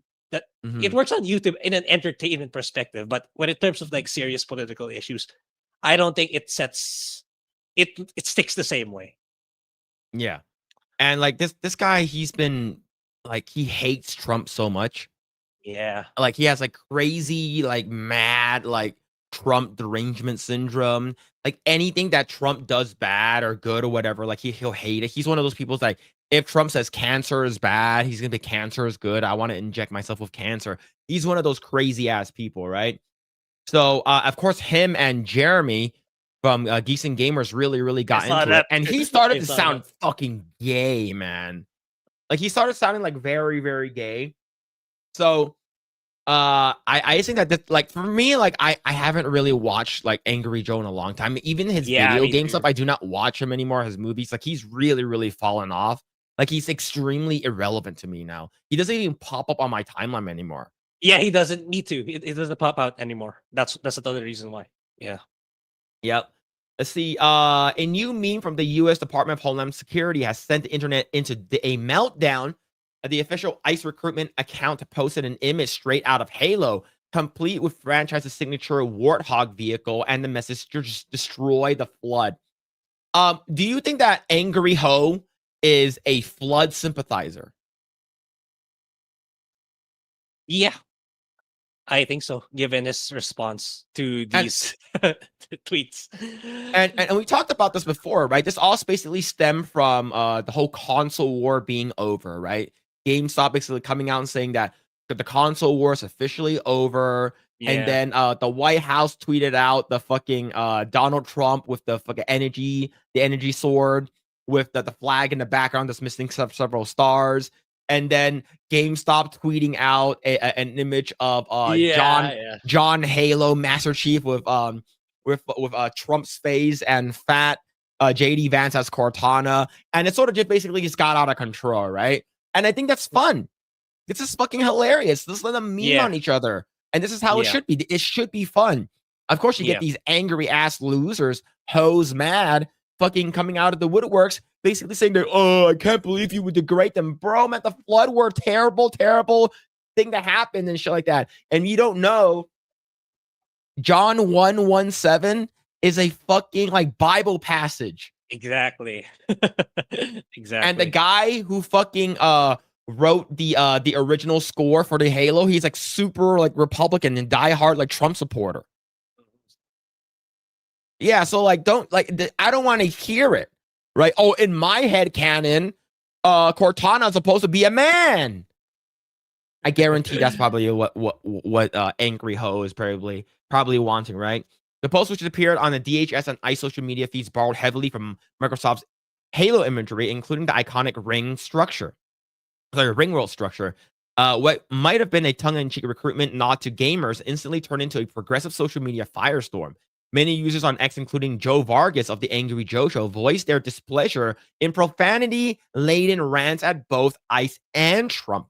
Right, and of course we have video games, r/Reddit video games. Of course, we do know that Reddit is a cesspool of weird freaks. Like even the gun community, like that I follow, like they all hate Trump, but they love guns. So that's the reason why people say that, Democrats and liberals and leftists do not like guns. That's an absolute lie, right? So I guess they posted that, and of course Joe got very, very upset. He said, "Fuck ICE and fuck Donald Trump. Get the fuck out of here with using Halo for your shit, dehumanizing police state propaganda. No one thinks your shit is cool besides your low IQ hurl MAGA cult members on X, half of which are bots. Y'all gonna find out soon in the next election." Sure. The only person that they have right now is Gavin Newsom. And people will never ever forget that Gavin Newsom, during lockdown, he went to a French Laundry restaurant, which is a very, very expensive restaurant, and was not wearing masks and everything like that, right? And we do know that he is the nephew of Nancy Pelosi, big mommy titty milker Nancy Pelosi, that during lockdown, she went into a hair salon to get her hair done. Remember, rules for thee and not for me. People will not forget that. And given the fact that most recently JD Vance came out with a meme, the meme god, meme master himself, that's going viral. To be honest with you, like the only thing that might happen is like we have to worry about is the midterm elections. If the midterm elections, like the House and the Senate still remains in Republican power, none of that shit's gonna happen. All right. Given the 2024 election, given the fact that like every swing state went red, given the fact that every county in the US basically went red, people are just basically fuming and having TDS like this motherfucker right over here, right? So another person says, "Fuck off, Trump. Don't use Halo as propaganda for your ICE gang." I really, really wish that these people do know what John 1:17 actually means, right? To people who don't really read the Bible. Yeah. A lot of people who are getting very, very upset. Of course, we have GameStop posting them themselves. GameStop did it themselves right over here, right? Political memes meet a gaming culture. This ICE Halo meme comes as the Trump administration doubles down on immigration enforcement, and the image's tagline, "Destroy the Flood," is being interpreted as a symbolic nod to that mission. Yep. There it is. This is the meme I'm talking about. This is the one that GameStop posted. Not what's it called? An ICE, not the Department of Homeland Security, not the White House. They posted this. Yep. And of course, they also posted this one. This is the one that the White House posted, of course. And yeah, a lot of people got very, very mad, right? Of course, we also have dumb politicians. Yes, Pokemon go to the polls. All right, who cares? I think this is hilarious, right? Yeah. These people are absolutely crazy. Yep. Yeah. What are your thoughts on this, man? Yeah, like with when I all saw it, this it's like, like, meme. oh yeah, that looks cool. Like before Angry Joe's, I guess. Yeah, I like the ads. Looks really cool. Yeah, it's like it's like, is it really that bad to given what's the plethora of problems that illegal immigration has caused? Like, so how many innocent people died and other atrocious things because of illegal immigration. These it's usually these illegal immigrants that are causing problems in society. So is it really that bad to compare them to the flood? Where, I know you haven't played the Halo games, but the flood is just like an entity that just consumes and takes over everything. It just Mhm. consumes all life. That's it. So that's why the tagline is destroy the flood. Because like Yep. nothing good comes out of them. Yep. So yeah. So I think it's a pretty good symbolism and pretty clever marketing. And it's clearly working because like the other side's getting so outraged. That's how I see it. Yep. Yeah. So the Bible verse basically is the law was given through Moses, grace and truth came through Jesus Christ. That is John 1:17. All right. And that's basically John 1:17. It's like when people are like, oh, it's super religious, right? Uh Yeah, look, the title, like Endymion said, the title of the Halo. Isn't that like it doesn't get any more Christian than that? Yeah. And of course people are going to probably think otherwise is whatever their head canon is, whatever bullshit, right? So I just think that these people are absolutely have lost the plot to everything. And I just think that like we do know that Marty O'Donnell, he's the composer, right, for Yep. Halo. And he is like he's legit like he believes in all that kind of stuff and he's a Trump supporter and people don't like that, right? So I think that the fact that he is actually also, this is from him right here. If you've seen the White House's Halo posting, you should know that the guy who composed its music, me, is running for Congress to work with President Trump to defend the covenant, destroy the flood, and finish the fight, aka put America first. There it is. There it is. Mhm. So I don't want to hear it from these freaking people who don't know what the fuck they're talking about. All right. The guy who wrote the Halo theme. This fucking Yeah. Giga Chad right here is running for Congress. Yeah, I think Halo hasn't gotten any good marketing for the longest time. I think this is the best way to market Halo. Yep. Ironically, yeah. Yeah. Like, what's the best way to market Halo? Not making the campaign evolved. That's not the best way to do it. Yep. Right? It's basically putting gamers first and knowing what the story was and knowing why it was created and knowing that the person that made the music Mhm. is a diehard Trump supporter. Bro, where is he running? I don't know. I don't know. I do want to I do want to see where he's running. But yeah, man, it'll be pretty damn cool if he wins, he gets in. That'd be freaking awesome. So, let's see. Let's go ahead and read where he's running. Let me see. I'm trying to see where where is he running for Congress, right? Can't doesn't say here. All it says that he's running for Congress. That's all he's saying. Let me see where he's running. Double checking right now. All right, chat. All right, so he is running in Nevada. Oh shit, he might actually win.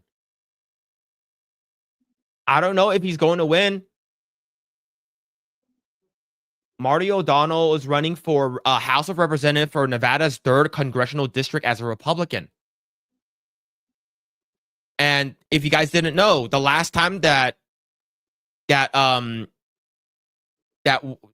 saw during the map, Nevada went red. Nevada went red, and the last time that Nevada was red was 2003. Yeah, and I think Holy Marty shit. O'Donnell. Yeah, he was also in Endymion's live stream. So Yeah, the and guy's I pretty also heard that he active. was also on Side Scrolls a couple times too. Yeah. Hell yeah! Hey man, imagine like like the person that like did the Halo music was in Congress. That'd be pretty cool, man. And then whenever the ice people shows up, like you play the fucking Halo theme. Dun, dun, dun, dun, dun, dun, dun. Oh shit! They already did it with Pokemon, so what's stopping them from doing it with Halo? Yep. Yeah. Oh, this is gonna be so cool. Hell yeah, man. Yeah. That's awesome. And Nevada went red last year. Yep, good for Nevada. Hell yeah, man. Hell yeah. So that's awesome, dude. Let's see. Junebug with the 2 femboy tax or vor tax.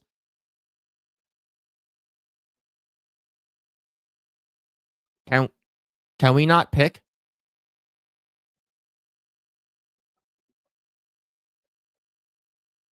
Grae, you know what vortex is, right? You told me before, but I forgot already.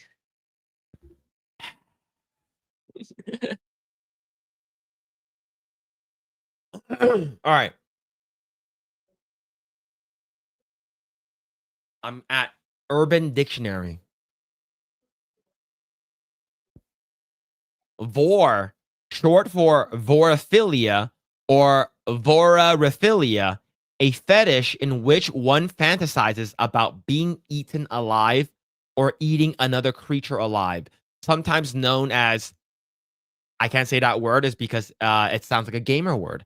The most common type of soft vor is being swallowed or swallowing whole with no bloodshed.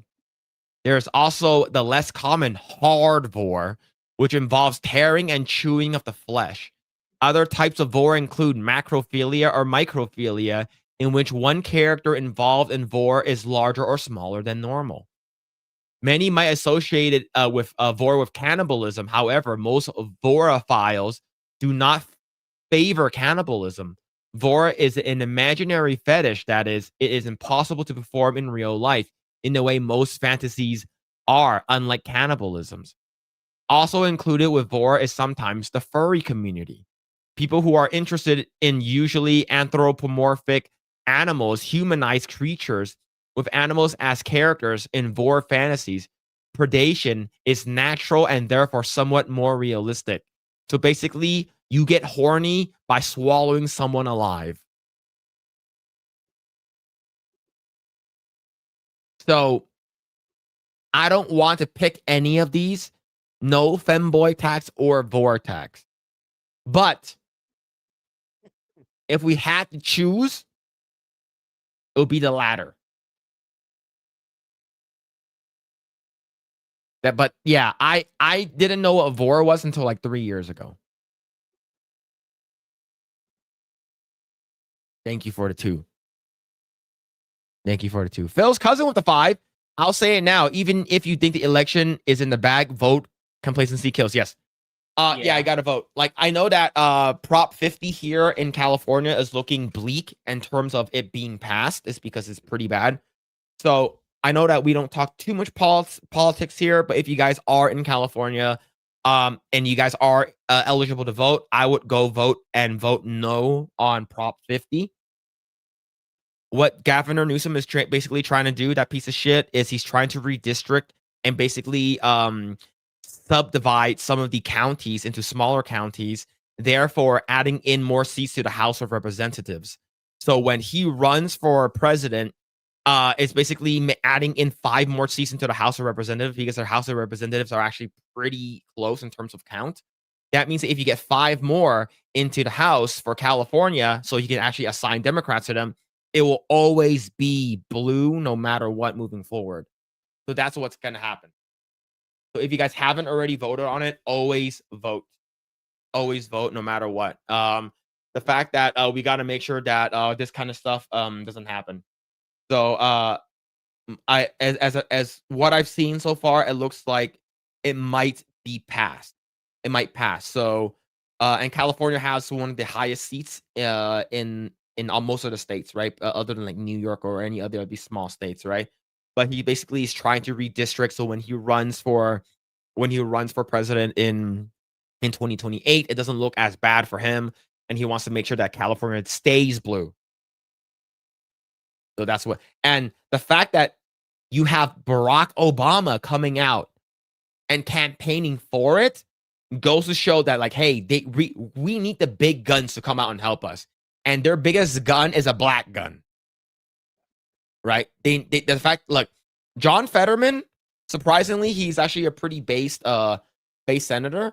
But like, in order for him to win, they needed what's it called again? Barack Obama to come out to make sure that he won. Because like that guy had a stroke like 3 times or some shit like that, man. But yeah. All right.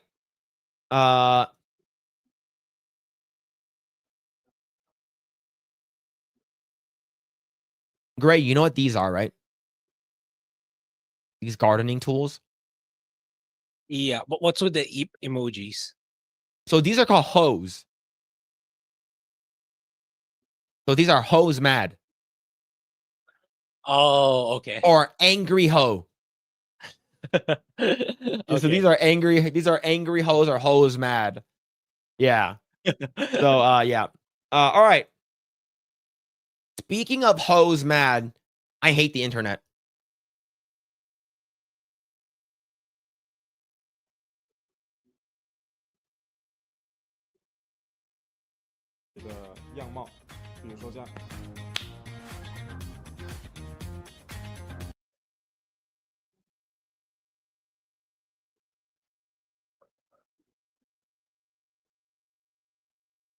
Yeah, he can do it with voice now too. Fuck. Scary, dude. It's done. We're done. 是不是毫无违和感？或者是再换一个。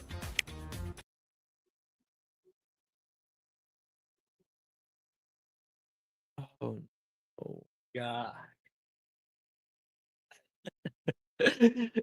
Oh no, No. bro. 以后可以快速的去更换你任意的一个形象，然后去做直播、录视频。 It's done, man. Yeah. Every girl that you're gonna Zoom call, you're gonna freaking see online on the internet, who are live streaming, all of them are gonna be dudes. All of them are gonna be dudes.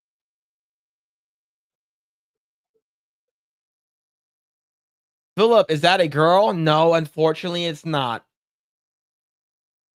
This is a man.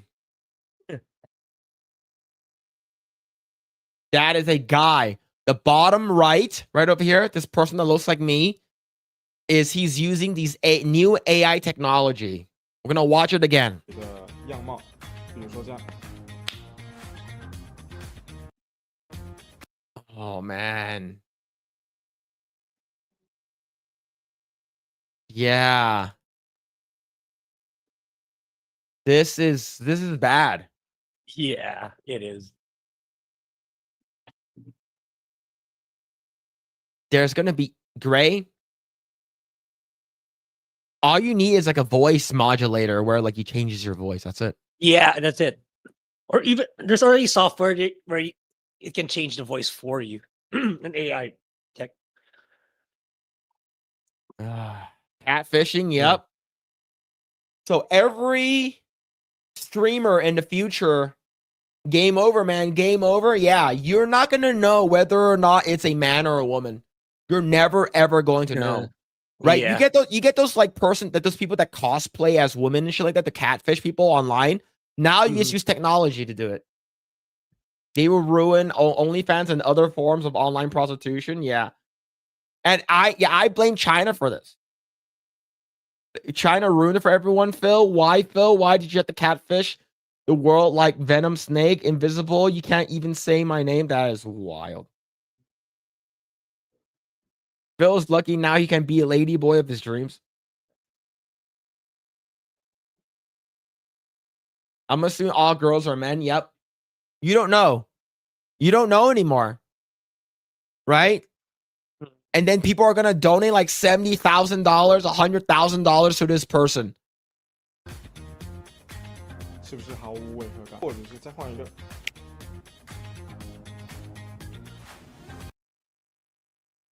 is gonna fuck up a lot of people. Yeah. Does it give him boobs? I don't know. Why are you asking that? If it's already this good, I think it can. If it's already this good. Yeah. Yeah, it's crazy, utterly crazy. can. Yeah. Yeah, man. This is probably the biggest threat to, like, you know, actual IG people. IG model. Oh yeah. Right? 100%. You can just be some ugly dude and just implement this tech. You're going toe to toe with those IG models now. Yeah, to be fair, Phil, you haven't been able to tell if it's a man or woman for a long time. I think you eventually just gave up. Just gave up and got into Fuda. That's crazy. That's crazy. Hollinger with the 5. Millions of people are leaving Maryland every year. The cost of living keeps going up and the taxes are extremely high. I'm heading to North Carolina next. Well, North Carolina is probably better for you. But thank you for the 5, man. Thank you. Yeah, Maryland, like all those like states in the Upper East, like most of them are, if not all of them, are blue. Thank you for a 5. Thank you. Mitchell Fields with the 2. You said big, fitty Nancy Pelosi. Show source.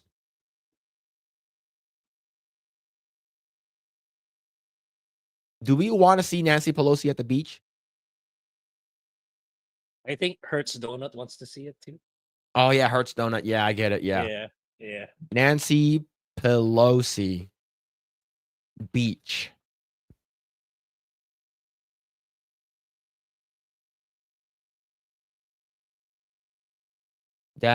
Oh my God. Nah, good night, y'all. Get some rest. Yeah, yes, but no at the same time. Are we sure this isn't just X-Ray Girl in wigs? Of course I want to see it. All right. I'll bring up a photo of Nancy Pelosi at the beach. All right. But I'll give it a countdown. I'll give it a countdown. All right. I'll count it down. I'll also bring up a blurry version for it.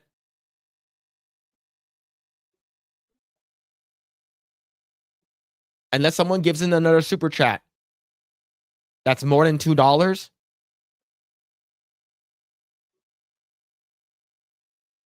I'm going to bring this up. Now, I will warn you guys. I'll preface you guys. Before I bring it up, I'll give you guys a warning. I'll pull it up for 5 seconds. That's blackmail. You're goddamn right it is. You're goddamn right. I'll put it up for 5 seconds. I'll count it. And once the 5 seconds is done, I'll remove it from the screen. And I'll bring back the catfish girl. The one that's on screen right now. The man that's a lady, but it's not a man. All right. I'm going to bring it up now. You guys ready? I'll call the Geneva Convention. Well, $2 is $2. $2 is $2. All right. I'm going to bring it up. You guys ready? Phil loves black males. That's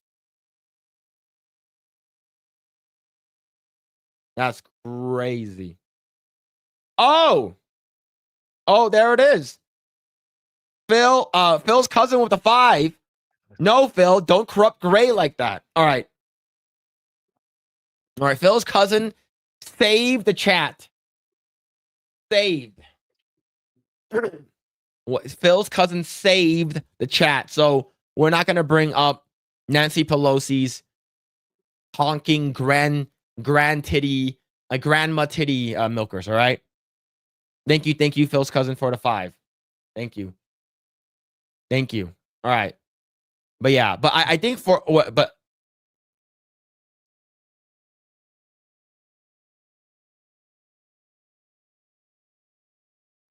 Mitchell Fields with the 10. So you don't want to show a real woman, but you will show a man faking to be a woman longer? He has a point.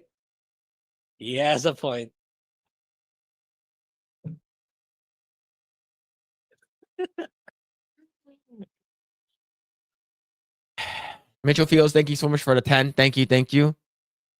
And then Junebug with the $5.10. 10 cents. Says, show us the photo. Well, shit. Well, I didn't close the image. I still have it up. Oh, Shaggy Tits, how are you doing? Well, man. Phil likes big black Fudas. You know, I mean, you know what I mean by big. 10 cents more, baby. Oh, here we go.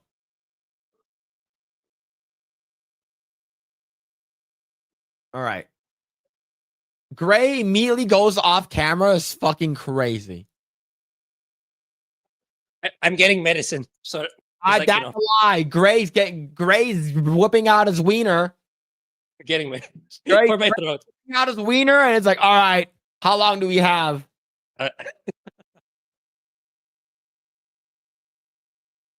Mitchell Fields with the 2, unless more than a 10 becomes I win. Look, it looks like we're gonna bring it up. We're gonna bring it up. All right. Thank you, Mitchell Fields, for the 2, and thank you, Junebug, for the 10. I mean the 5 10, and thank you, Mitchell Fields, for the 10 earlier. Okay, all right, we're gonna bring it up. All right, there we go. Yep, it's a lose-lose situation. Grae's getting lube ready to go. I respect that. Yeah, he's whipping out his wiener. Yep, he's getting ready for Nancy Pelosi. All right, chat. I'll bring up Nancy Pelosi in 5 seconds, and we're gonna look at it for 5 seconds. Okay. Now here's the thing. If you cover her face, they're not bad looking.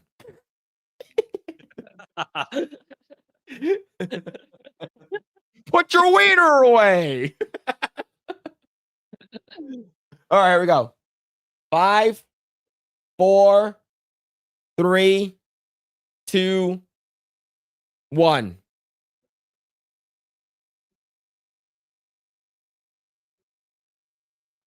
One, 2, 3, 4, 5.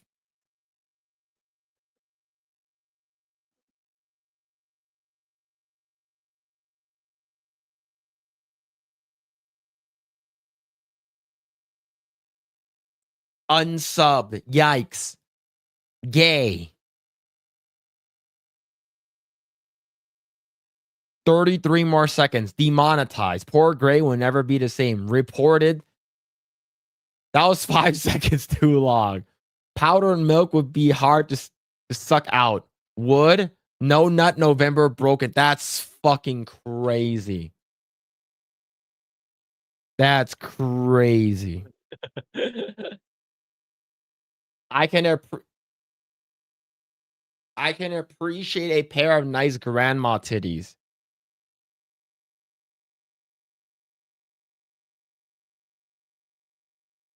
So, Grae, how are those teeth? You talking about Nancy Pelosi teeth? I followed Phil's advice to not look at the face.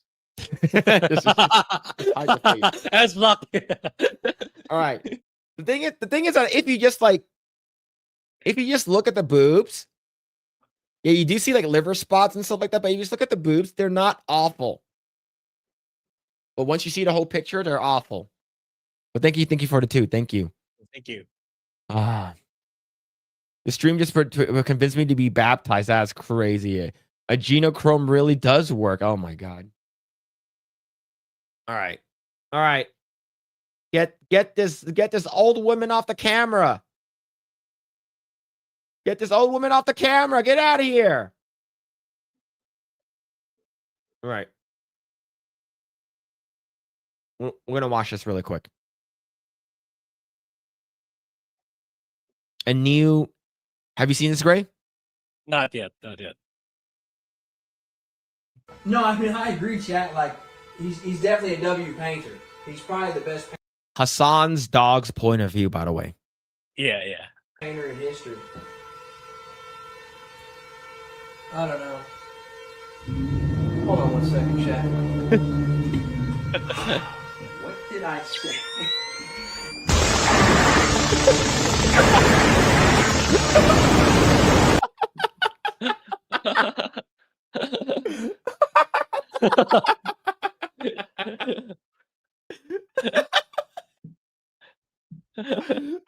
the memes are not stopping. It's No, they're still not. ongoing.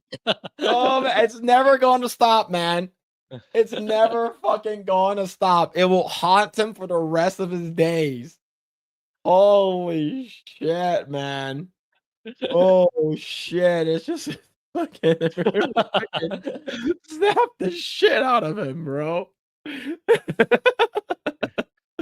Oh fuck, the fact that it's just like he has a fucking giant cattle prog. Oh fuck, Yeah, man. and the music too. Yeah, the music The is so music good. is a lot better.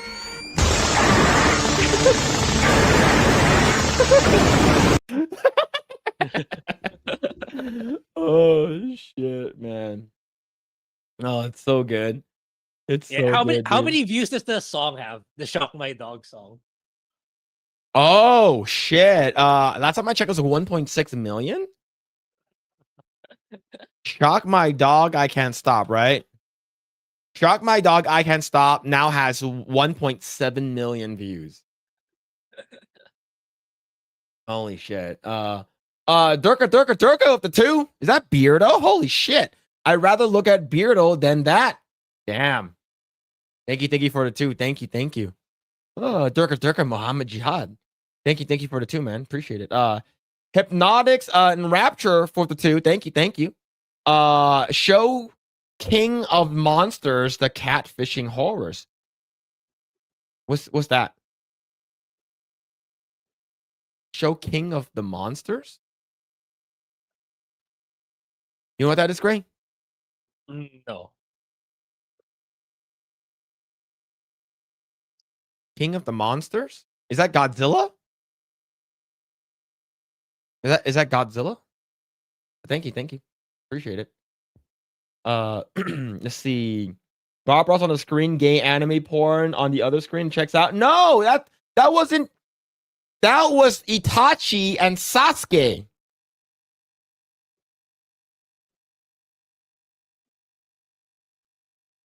All right, it's Itachi and Sasuke. All right, it's the part where Itachi was fighting Sasuke and he bops him. All right, hold on. Make sure it's not gay porn. Hold on. I'm double checking. Yeah, it's not. It's Itachi and Sasuke. That's Sasuke and Itachi. They're brothers. Not gay porn. Thank you. Let's see. Jason Martin was the 5. If you think about it, Hassan's dog probably got off easier than Phil's.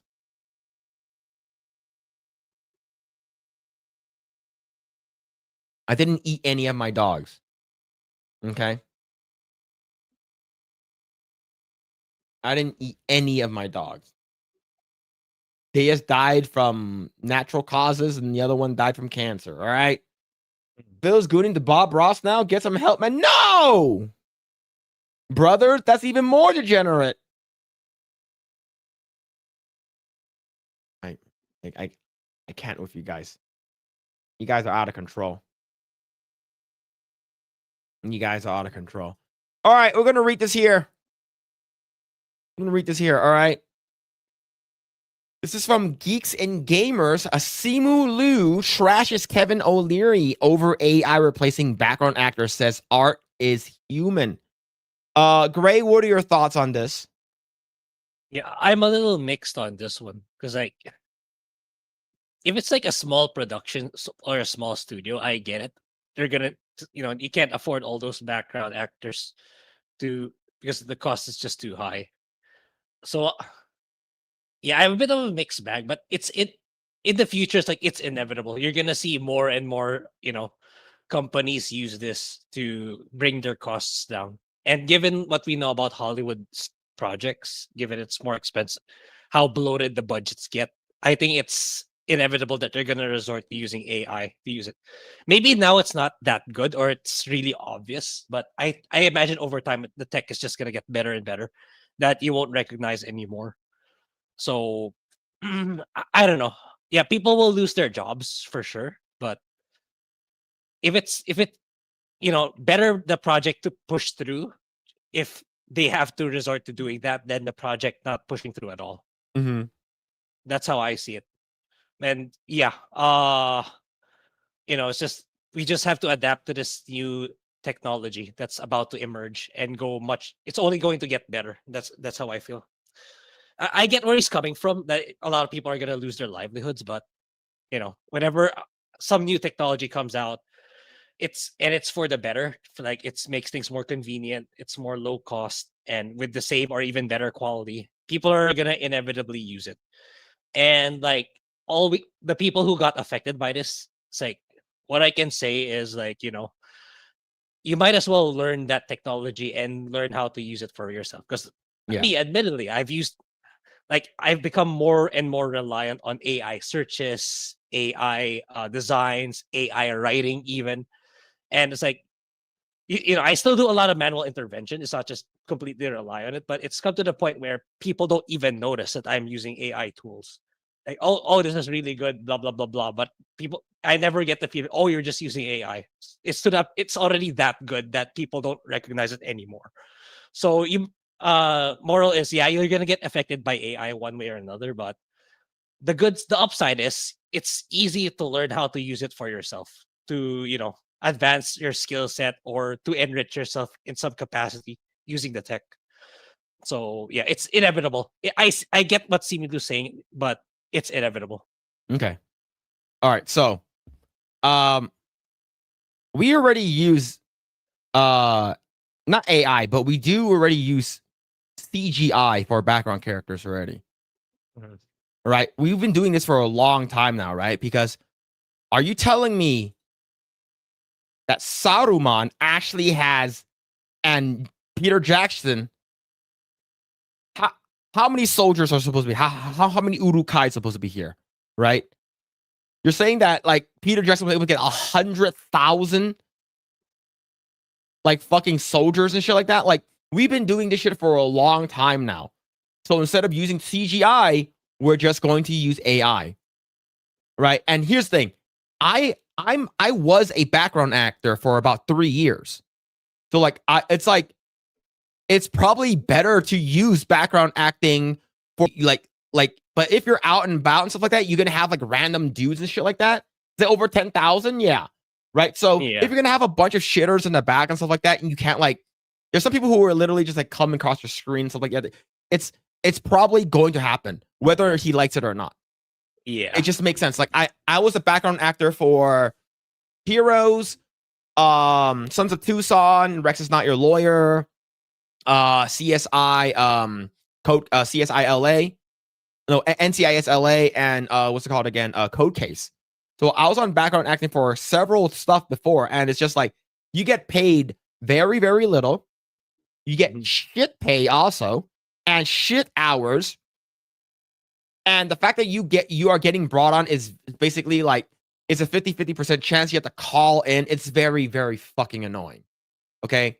Like I have to call in the central casting every day. I have to call in through a fucking landline and shit like that. And it's like, oh, we're looking for this and this and this. If you're interested, call this number. And then if it's like, hey, we're no longer, you're basically on standby the entire time, most of the time. Being background acting fucking sucks. Okay? And I know that's how a lot of people get into acting. It's like they do that and hopefully they get featured as a background character and they get a line and then they have to get unionized. It's because they have a speaking line and shit like that. Like I did this in 2000 what's it called again? 2010, 2011 and a little bit into 2012. So I did background acting during then and it sucks. Okay? So replace all of them with AI in my opinion. Right? The ones in the front, you get like the ones that are like you can actually tell that are real people.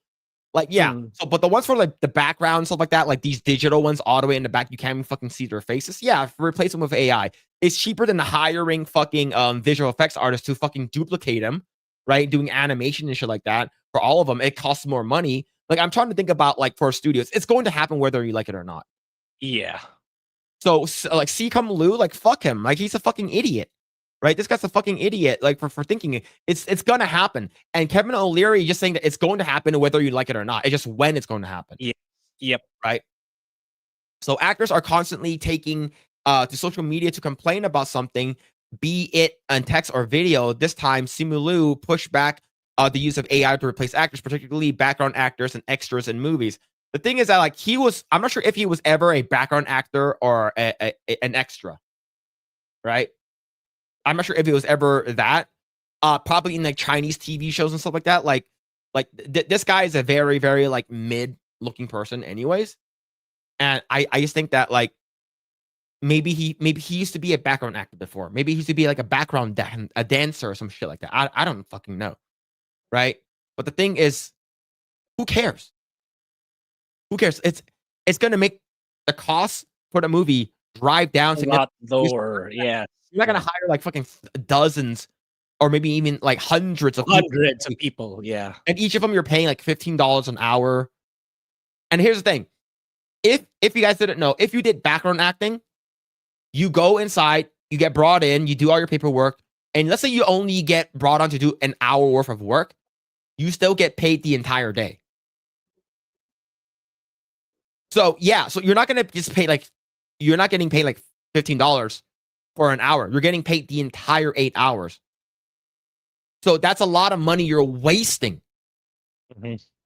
Might as well just use that and subscribe to whatever fucking AI bullshit that you're already subscribed to, and use that $15 to a better cause by making AI in the background. Yep. But yeah, Shang-Chi, Legend of the 10 Dick Rings, and Barbie actor pushback on Shark Tank's Mr. Wonderful Kevin O'Leary.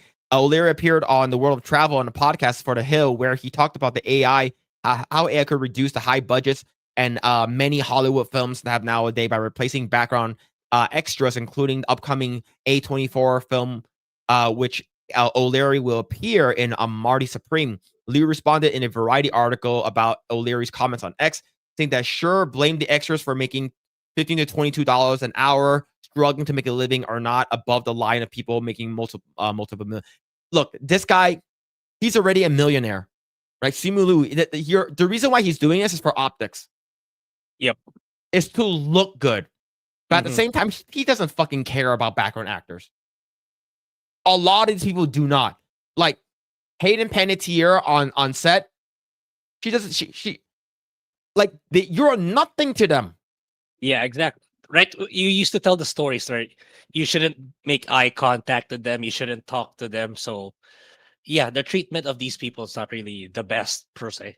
It's not really humane. Yeah. Yeah, like basically the PA is like, okay, if you bump into a celebrity or any of the actors, do not make eye contact, do not say anything to them, do not even say hi. The only time you can address these actors is if they talk to you first. All right? So do not even look at them. As a background actor, you are treated like absolute garbage. All right? Even janitors get treated better because they actually have a reason to be there. Background actors, they can completely just get rid of you and replace you with someone else. It's stupid. Being background acting sucks, okay? I know people that a lot of people, that's how you get like, brought on and stuff like that. I have a bunch of friends who started off at background acting and then became an actor. It's because they met with the PAs and stuff like that and they actually auditioned. But as a basic background actor, you get treated like shit, right? So this guy talking about like, $15 to $22 an hour struggling to make a living. Well, here's the thing. In my opinion, I think background acting is, it's a cool experience, but it's not something that you should want to be. I think I think it's retarded to, what do you want to be when you go? I want to be a background actor. Background actor, yeah, exactly. The reason why you want to be a background actor is because you want to move your way to become an actual actor. Hopefully one day SAG-AFTRA sees you and you get a fucking prominent line, right? And then now they have to, you have to be a part of SAG. You have to pay $4,000 to $5,000 to be part of union and shit like that because you got an actual line, right? That's very, very rare. I've talked to many people while working as a background actor. Is it that you getting a line is extremely rare, right? For instance, Gunther from Friends, the fucking barista guy, he was a background actor. And they eventually started giving him lines, and he became like a prominent like role, a part of Friends, right?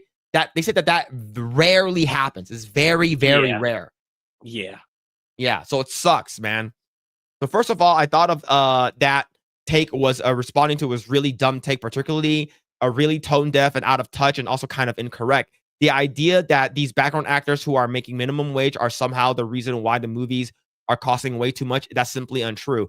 Yeah, do you know what it is? It's the fucking writers and the directors wasting fucking money doing reshoots and shit like that, and hiring pieces of shit actor like you. They're asking like fucking $10 to $20 million, right? Why don't you give her your fucking high horse? You fucking trying to look good, actually being a piece of shit in real life. How about you actually do something?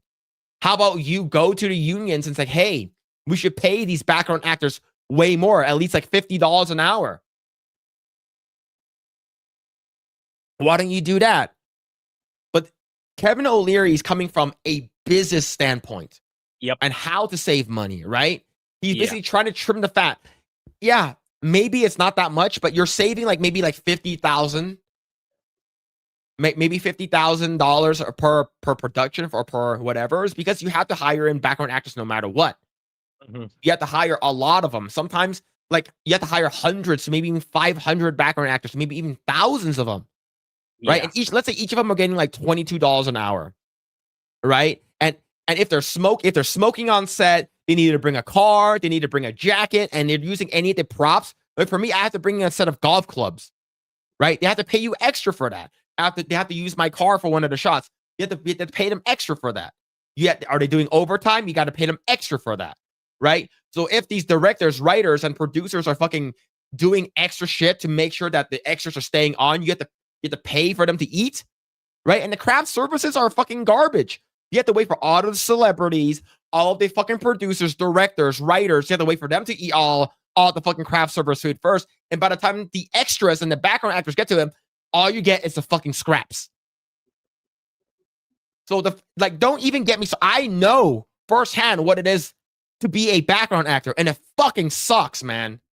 Yeah. Terrible call-in times and shit like that. Like the fucking from like 2 a.m. to like 7 a.m. call for like fucking heroes. That's fucking awful, dude. Yeah. No. Like you're trying to save money any way possible, right? You as an actor, you don't know anything about money. Everything to use about optics, right? You're trying to look good at the same time being a piece of yellow shit. Right. The actor also pointed out that he stated he started off as a background actor, therefore the subject was close to his heart, and he values his time and spent for those simpler days. So yeah. So if he was a background actor, he was like a background dancer or whatever he was, right? Fucking the guy who was selling fucking cat on the side of the freeway, trying to make a living, selling cats to eat and shit like that. The thing is that if you feel like that's actually very, very important, why don't you fight? You have a big voice in Hollywood now, right? You are the Asian representation in Hollywood. Why don't you fucking do something about it? Why don't you say, hey, I think these background actors should get at least $30 an hour? Right? $15, $22 an hour is not a lot. Why don't you do something about it? Go to the unions. Instead of going on strike for yourself or for the writers or directors, why don't you go on strike for the background actors? Oh, do you know why you don't? Because you don't actually care. It's going to happen whether you like it or not. And you are an actor. You're not there to crunch the numbers. Well, you are Asian, but when you're not there for that, okay? You're not there to crunch the numbers. You're not there to say, hey, I think that the background actor should get it. No, you're there to fucking act. Do your fucking job and pretend to be someone else. Let the producers and the other people that actually matter do their jobs. You're not there. We didn't hire you to hear your opinion. Yep. Right. Kevin O'Leary, he's top down. He's an executive level. All right. He has a lot of money in all of these. He has stake in everything. So if he says that, hey, if it's too much, whatever we can use this $50,000 to $100,000 for these background actors. I'm not sure how much the fuck background actors cost for a movie now if you're hiring like 50 of them, right? 100 of them or 1,000 of them. If you're going to hire them, you're going to make sure that this is costing less. Why the fuck not? Replacing them with AI is a smart move, and it's going to happen whether this motherfucker likes it or not. Yep. Sorry, it's just like I'm talking a lot, but the thing is, I know what background acting is too. Oh, I actually started from background acting, so I know what's no. And you are so removed from background acting now. You're making multi-millions of dollars, right? You are a lead in several movies. I don't want to hear it from this chink. This motherfucking chink in the armor. This fucking chigga. Fucking zipperhead, fucking dog munching piece of shit. I don't want to hear it. Why don't you actually go out and support the background actors by fucking, I don't know, I'm not working unless the background actors get $50 an hour. Yeah, man. Like I think like you think you know more than Kevin O'Leary when it comes to money and fucking business? I don't think so. I don't think so either. Yeah. Like, if you're actually going to do something, actually do something about it. You dumb bitch. Sorry. I got very heated. Got very angry. Look, I love Asian on Asian violence. And I will always call him out.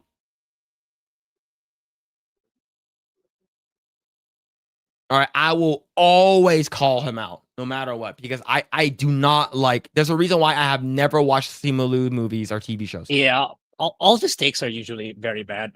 It's like something we generally disagree with. Yeah, Mr. Boba is cultural appropriation. Everything is cultural appropriation. All right, if a white dude wants to make boba, do it. Go ahead, do it. I don't care.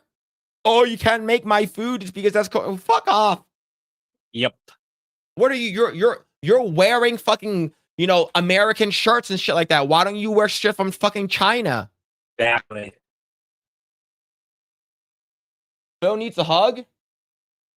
Maybe. Yeah, Simu is going to get you fired by trying to raise your pay. Yeah. Yeah, Robin Williams actually helped back actors, especially homeless people.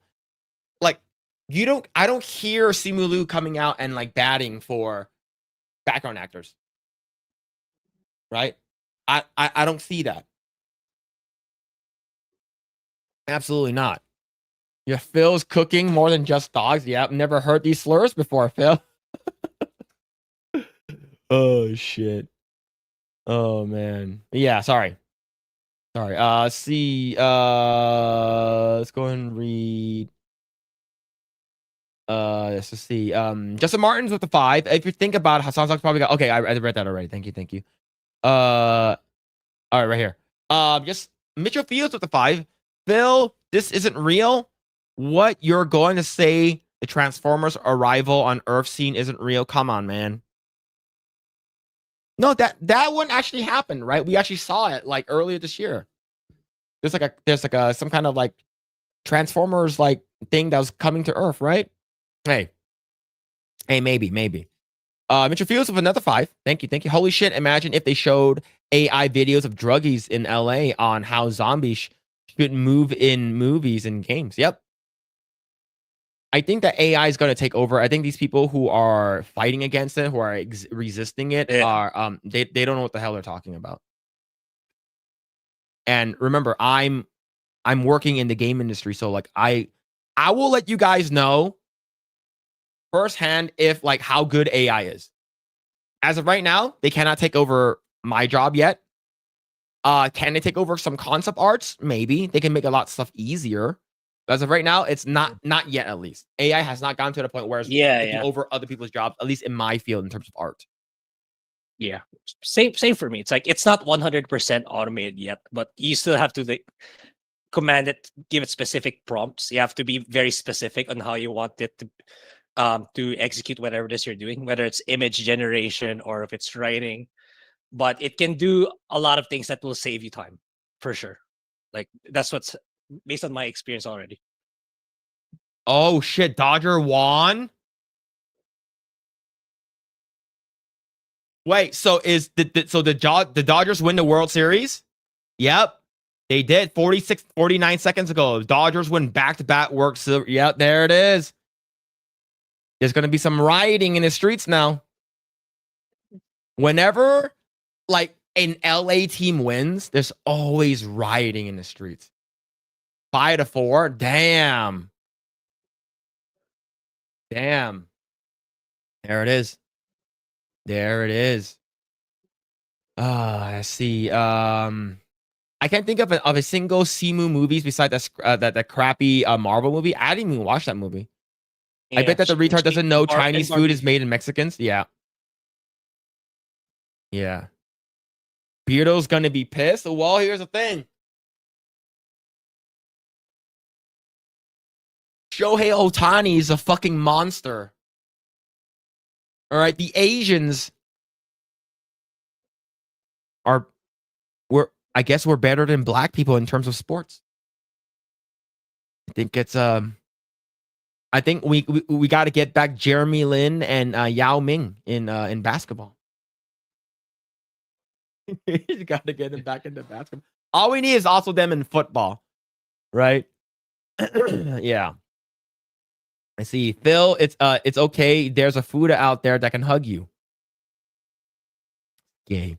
A lot of background actors in the Game of Thrones were also treated well based on the making of the documentation. Like background act for me in US background actors we get treated like shit.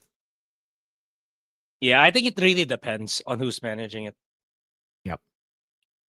11 innings. Yeah, That's a lot. Grae's job is to slap monkeys to keep the internet working. Yep. True. Yeah, LA won. Now set my house on fire with grandma in it. Yep, that's what's gonna happen. When the Lakers won too, is the same shit. When is Beardo not pissed? Anger is his only dimension. Yep. I'm always angry.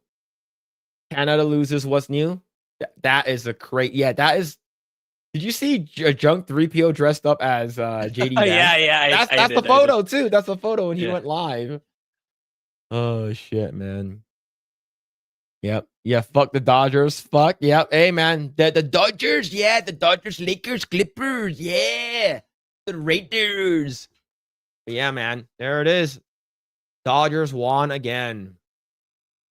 All right. Let's see. All right. We're going to talk about this. This is huge news. This is pretty good in terms of, oh, well, it's LA. Who gives a fuck? Yeah. It's like they're rioting again here in LA. Oh, what else is new? What else is new? All right. The Pal World Nintendo situation is getting a little bit omoshiroi. A little interesting. All right? There's some Dexerto. Nintendo's Pal World lawsuit may be in trouble after Japan rejects Pokemon creature capture patent. Yeah. Good. This is huge. Good. Yeah, that's really good. Yeah. I'm actually happy is because have you seen like gameplay of Pokemon Legends EA? Yeah, I did. It's like I don't know. It's like I never planned on getting into it anyway, even though I have a Switch too and all. But yeah, it's not looking good. And I know Pokemon is so big that's gonna be successful anyway, kind of like the sports games. But maybe this is the first step for it to get better rather than focusing on going after smaller dev teams that try to make it better. Mm-hmm. Yeah. Yeah. So it's like capturing monsters with a ball, right? I think that shouldn't be patented at all. Given like it's I just heard of fireworks outside. I told you. Yeah, it's one of those like the fucking the mortar. It's the one that shoots up in the sky that explodes. I think I heard it through your mic too. Yeah, I heard it. Yeah. Chat, did you guys hear that? Yeah. Look, I don't live in a nice area. I'm not rich. Right? So yeah, there's gonna be fireworks that are going off. I'm glad I'm not in LA County anymore. Because like literally like people like destroy like cars and burn shit down and riot and loot and shit like that. But yeah, sorry. Let's go back to Pokemon. Yeah.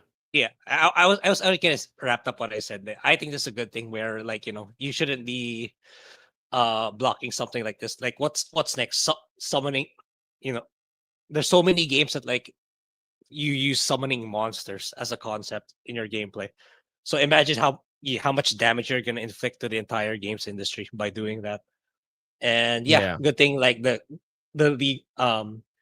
Japan's courts, or I don't know, the legal representatives saw this and like, yeah, this is not, we shouldn't be patenting this. And yeah, it's definitely a good thing. And I just hope that Nintendo pivots and adjusts by making better games, not not going after the ones that are trying to make better games. Mhm. Yep. So let's go and read this article. So Nintendo's ongoing lawsuit against Power developer Pocket Pair could be facing new challenges after Japan's patent office rejected one of the company's key creature capture system patents for lacking originality. According to the games report and Game Rant and Windows Central, the Japan Patent Office denied Nintendo's application number 2024-03-1879 in late October 2025.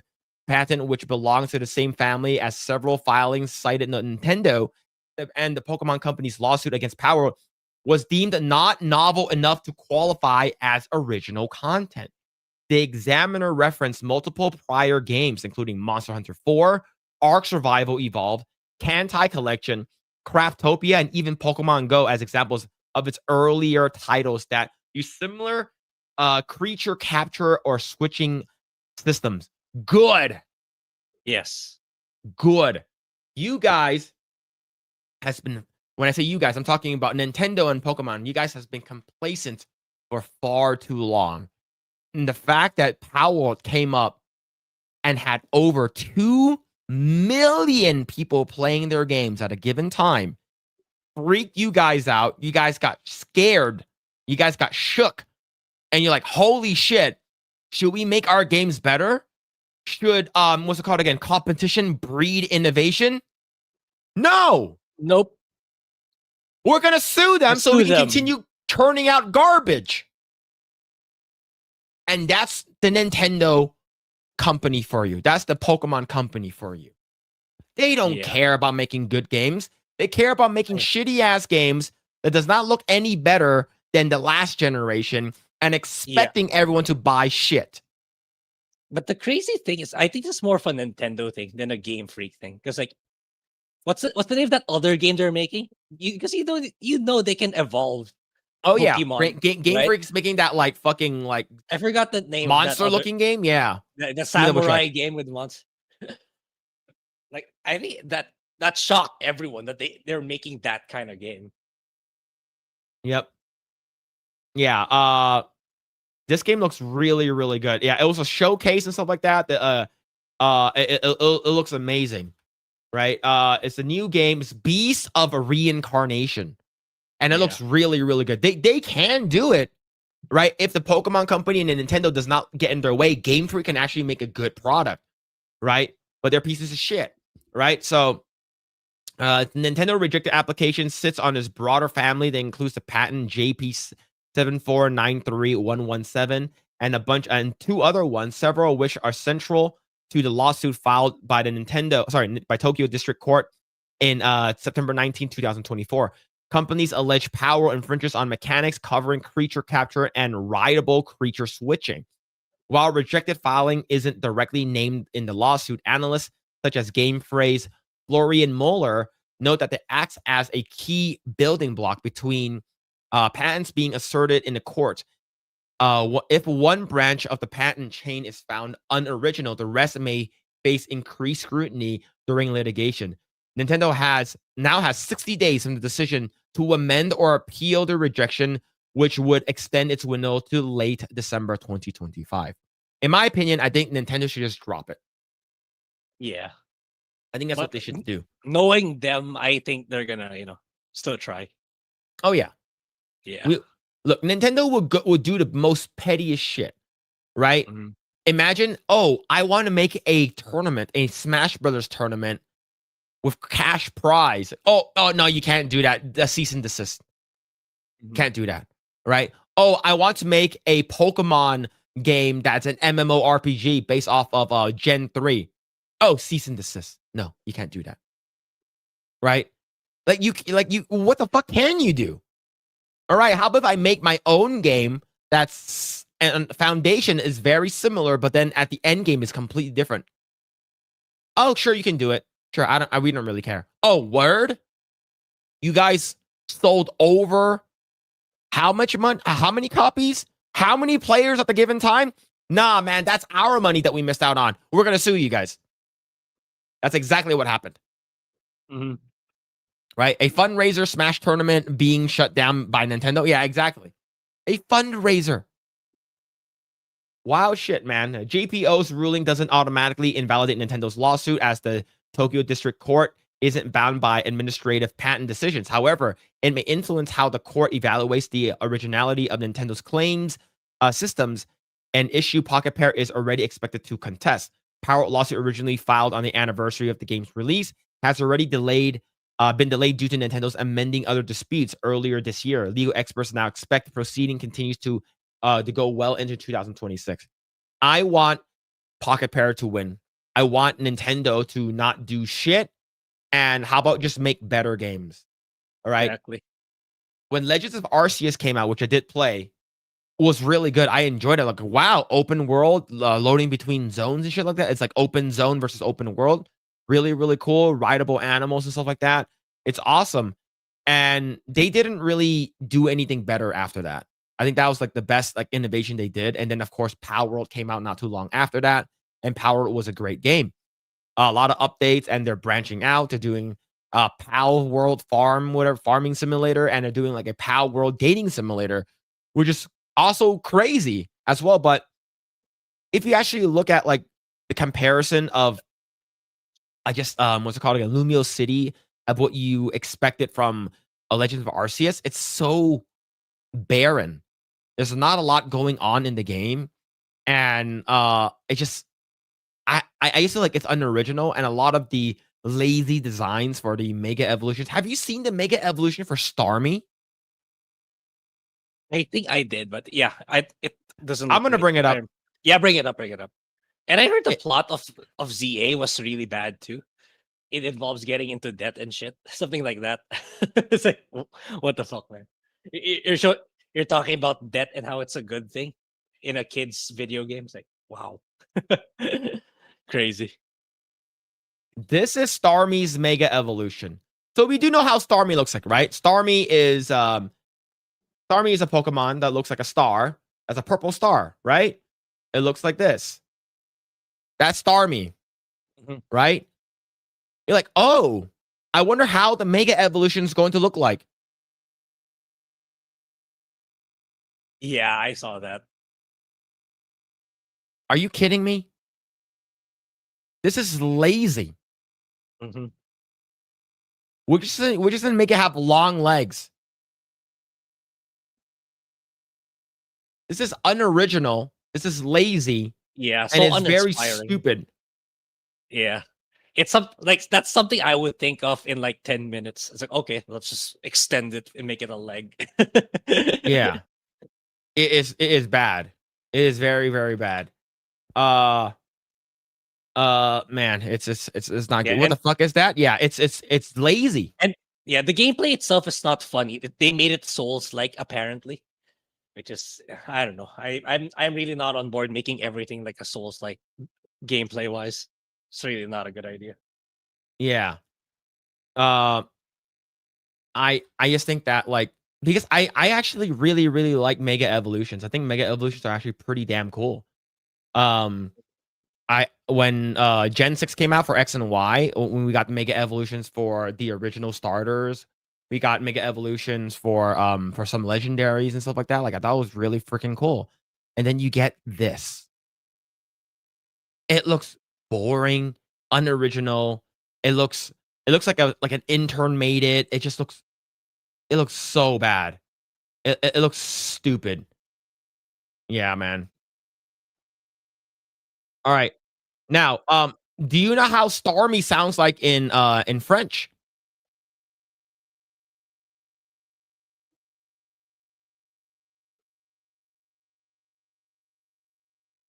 This is the French. So you know how Starmie sounds like in English, right? So Starmie Yeah, I have is some idea.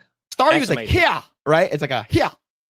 And then Starmie is like it's like a female sound like Yeah. you ready?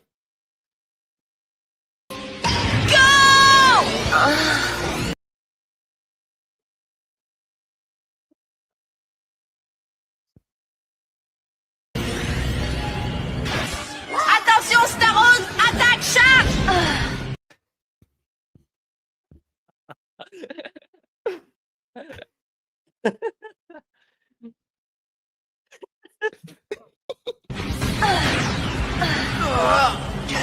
Staros! Attaque Écume!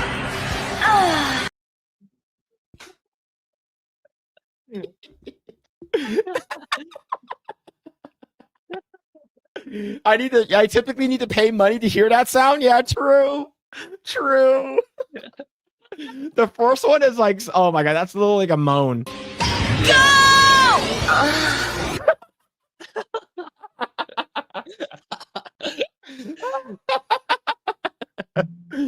Oh shit. Have you heard the other ones though? I have not probably for a long time, but it's definitely not that. It's definitely not that. Hold on. I need to find it. Give me a second. I need to find it. All right. All right, here we go.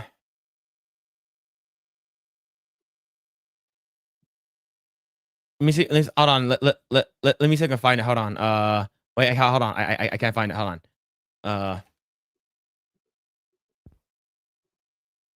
Let me see if I can find it. Because I saw another one that was actually really funny. But let me see if I can find it on here. Because like other than this one, I think the French ones are really funny. Oh, let me see. All right, found it. There we go. All right, this is on TikTok, but we're gonna watch this together. All right. All right, we're gonna watch this together. Are you ready, Grae? God, hold on. Why is this playing by itself? Stop. All right. So here's another one here.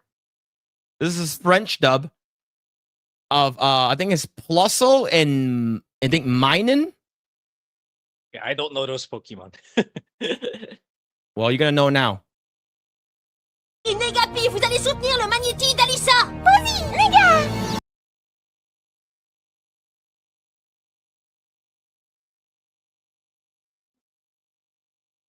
You want to hear it again? Yeah. Posipi, Négapi, vous allez soutenir le magnéti d'Alissa! Vas-y, les gars!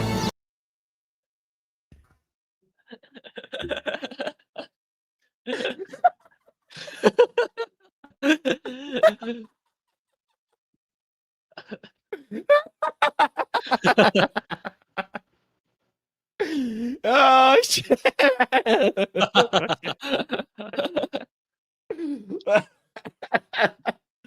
Oh man. Oh shit, man. So which one's worse, Grae? This one or the Starmie? What's the definition of worse? Okay, which one do you like better?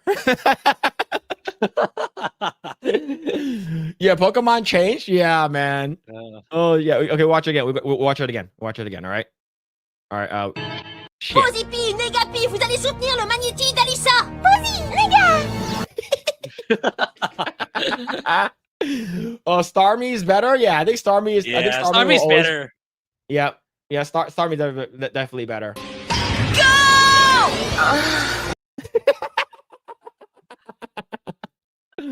Both are qualities, man. This is both quality stuff, man. Holy shit. Oh shit, man. I just think like when I first heard it, I was like, it's like no way that's real. Oh shit, bro. That's so funny. Oh man. It won't even let me say it in chat. Yep. Yeah, man. Definitely dubbed the moan from a porn. Yeah. Yeah, they should get both VAs gigs together. Yeah. Phil's looking for a rural 34 star me later. I already saw some of them. But yeah, the P and the N words. Yep. That is it. That is it. See. Mitchell Fields with the 2. Phil's game, you throw 2 balls and a Fuda appears. What? What? I don't think that's. I don't know about that.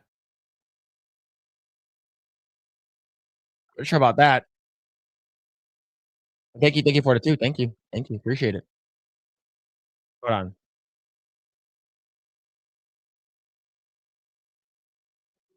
All right, cool. Let me see if we're caught up. Okay, we're caught up with that. All right. You gotta play the audio again, and you just gotta put both the audios together. Yeah, you go, and then you just have the Pokemon French, and then you have the. It's just a fucking show. Oh shit, man. Oh shit. They've been like this for 10 years. Is literally a chandelier, ghost type, and an ice cream type. Yeah. Yeah, there's actually a trash bag too. Grae, you're not a big Pokemon guy, are you?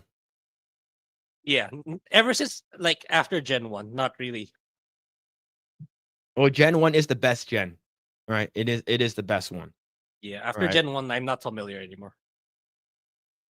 All right. See what else we can talk about. All right. Talked about that already. All right. Let's go talk about Harrison Ford. Harrison Ford blasts Trump in unhinged political meltdown. I don't know of a greater criminal in history. Do you think that Mark Hamill reached out to him? Like, hey man, you got to say something. Maybe. You think Mark Hamill got to him? And to be honest, I think he's old. I think he was forced to say something. I think he was forced. Maybe his publicist. I don't know what it is. I don't know. I think people I are don't just. know. It's crazy. I don't know. I'm not on board with that. It's like you already got your bag with your last Indiana Jones movie, even though it was garbage. But just enjoy your retirement already.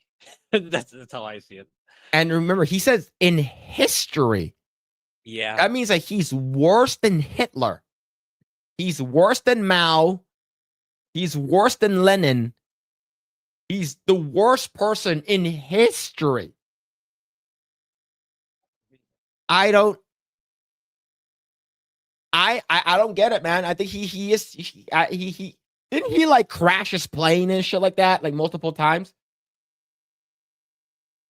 Yeah, man. Star Wars and Indiana Jones star Harrison Ford blasted President Trump this week in the latest Hollywood political meltdown, calling him one of the greatest criminals in history.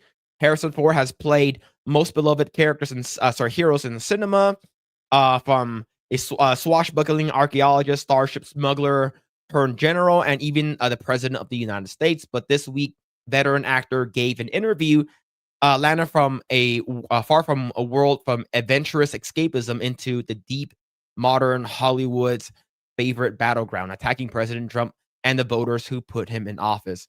And the fact that these people will say that Trump stole the election, Trump did this, Trump bad, blah, blah, blah, blah, blah. It's the will of the people. We voted him in. I don't know, man. But Grae, what do you think about these like old-timey actors that are like should be like in a retirement home? Like, what do you think about their takes on like policies and politics? Yeah, they're just basically parroting the same thing in Hollywood in general. And I don't know, maybe he wants to get a new gig, even though I think he's okay already. He should be financially okay for the rest of his days. But yeah, it's of course the best take we want to hear is people completely out of touch with society, with who are financially set for life and who have who's part of the 1%. Of course, their opinion is the most valuable one and relatable one. That's all.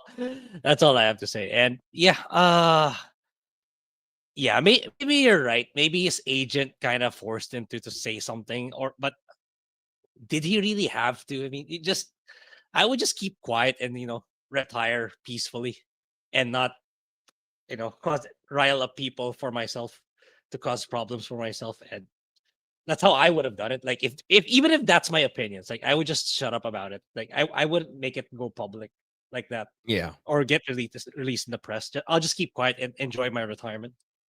Yeah. Yeah. Speaking to the Guardian, Ford unloaded on the 45th and 47th while discussing climate policy, accusing him not only of wrongdoing, but being one of the greatest villains in the world's history. Here are his full remarks. Trump doesn't have any policies. He has whims. It scares the shit out of me. The ignorance, the hubris, the lies, the perfidy.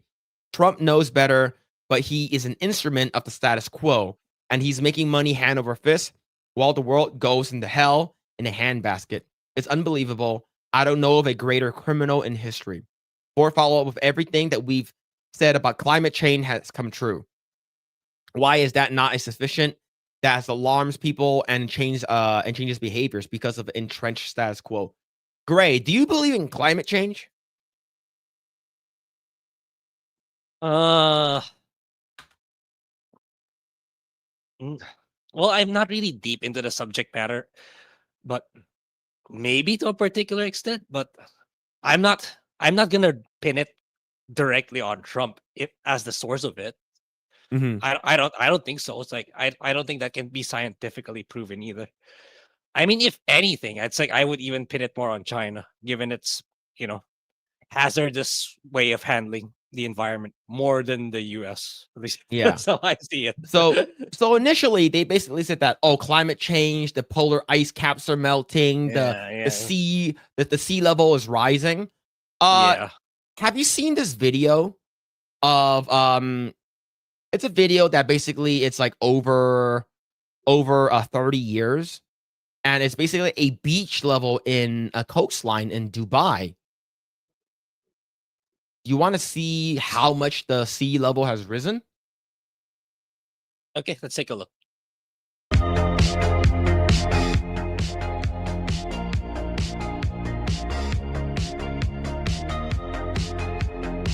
My mouse is on the same area. It has not moved.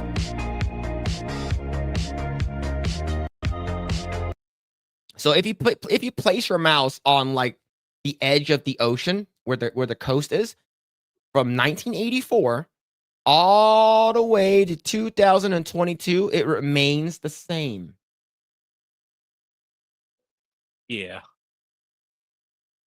They even built islands. If you look at the image below the text. Yeah, and the crazy thing is that ever since this was basically a fact, they've been changing it. It's like, oh, it's actually not global warming, it's global cooling. It's this and that. It's like they're always moving the goalpost, right? Stuff changes all the time. All right. If the fucking polar ice caps were gonna melt and shit like that, like we should be completely submerged and shit like that. Look, shit changes all the freaking time. All right. Fucking gay boy, man, bear, pig, fucking fucking loser Al Gore saying that shit for a long time, and now they're changing the fucking results and shit like that. They're changing what the definition is of climate change. Climate changes all the time. All right. Global warming. Get the fuck out of here. Oh, but the global warming, the climate change and shit like that. It's like, shut the fuck up, bro. Shut up, man. And these old timers don't know what the fuck they're talking about. Yeah, and bro, like you should be in a museum yourself, man. See, later he added he's losing ground because everything he says is a lie. If he's losing ground, he wouldn't have been elected as president. Yep, exactly. All right. See, Ford eventually pivoted to a message of hope, saying, "I'm confident we can mitigate against climate change, that we can buy time to change behaviors, to create new technologies, to concentrate more on implementation of those policies. But we have to develop the political and the intellectual sophistication to realize that we human beings are capable of change. We are incredibly adaptive. We are incredibly inventive. If we concentrate on a problem, we can fix most of times. Now, here's the thing. If that's the case, then why are a lot of things happening a lot faster under Donald Trump, right? And the fact that he brought on Elon Musk, he brought on was RFK Jr. and stuff like that. If the fact that we know that acetaminophen and the red 40 dye and all of these fucking chemicals that our kids are ingesting and shit like that are making them like fucking retarded and brain rotting them and shit like that, why has it taken so long into recently Donald Trump and his administration actually changing stuff, actually deporting illegal immigrants, actually building the wall? Yeah, we are capable of change. Unfortunately, this old timer who is stuck in the fucking I don't know, his fucking it's the unearthed, the fucking relic of the past, right? This guy over here, you're like fucking 80 something, bro. Mhm. The future is not meant for you. The future is not meant for Donald Trump. The future is meant for Gen Z, Gen Alpha, and maybe some people, and maybe some millennials. All right. Do not try to, fucking, virtue signal and pander just because you want to relive the glory days of you doing your civil rights movement shit in the 60s. You are irrelevant. Just stick to acting before your carcass whittles away into nothingness. Why don't you just stop talking and act? Like I feel like we're gonna try to change. People are yeah. Elon Musk is trying to fucking build rockets to fucking space. We're trying to go to Mars. Mhm. There's a lot of things that could have been changed under the Biden administration, under Barack Obama, under all of that shit. Do you know what has changed? Nothing. Nothing has changed. Everything has stayed the same or gotten worse. Right? When you have an administration actually coming together, actually trying to do shit, making fucking IVF more cheap for people who want to have families, deporting illegal immigrants, making America first, and that shit should be fucking important to you. All right? Like, after this guy becomes fucking worm food, the only thing that he has left is his legacy of being Han Solo and Indiana Jones. Indiana Jones, exactly. Let's see. A broader divide, the entertainment industry once prided itself on uniting the public, creating shared cultural moments that transcended politics. Today, partisan attacks from celebrities are increasingly common, and many viewers feel lectured at rather than entertained. Yeah, we don't want to hear from you guys anymore. Yep. Right? Like you guys aren't doing anything. Like do I see him actually going out there and promoting shit and donating funds to like charity and shit like that? I'm not sure what the fuck he's doing. If he is, I'm not hearing it. Like I'm not hearing any jack shit. And this fucking movie sucked dick. Man, the question isn't whether Ford has the right to speak. He does, just like everyone else. The question is whether Hollywood understands the alienation it feels when its highest profile names frames millions of Americans not as fellow citizens, but as accomplices to historical evil. Yeah, more than half the country voted for him. So you're saying that half the country supports the most evilest person in the history of the world? For a person who, he wants to punch Nazis, you should look in the mirror, man. Ford's legacy on-screen remains untouchable, but moments like this reminds audience why trust in celebrity activism continues to fall and why so many Americans have emotionally checked out of Hollywood's political monologues. Yeah, nobody cares about these fucking celebrities anymore, man. If you're actually going to say something, do something about it. If not, just go to a fucking retirement home. You're past your prime. You should be happy that you've made it this old. and you're still alive. You're still making movies. Just continue doing that, man. Mhm. Yeah, he does have a word. He can say whatever he wants, right? He can say whatever words he wants. Doesn't mean that I can't call them out and say that they're fucking retarded. But yeah, man. I don't know. I know there's like American policies and stuff like that, and politics and stuff like that. But Yeah, I get it. But yeah, it's like, it's like it's kind of frustrating to hear too. Like, Hollywood given their performance lately, and they're still not getting it. They're still pretty, pretty stubborn about thinking that they're always in the right. What they've been doing with the movies or their TV shows in the past probably 2 decades now, and they're still not getting it. It's the reason why they're having such a hard time convincing most of the time people to check out their stuff, like, because they're so out of touch, they're so disconnected to everyone else, to everyone's situation, to it's like instead of like, yeah, like the article said, bringing people together, you're causing division. You're so out of touch compared to the situation of the people who built Hollywood to where it is.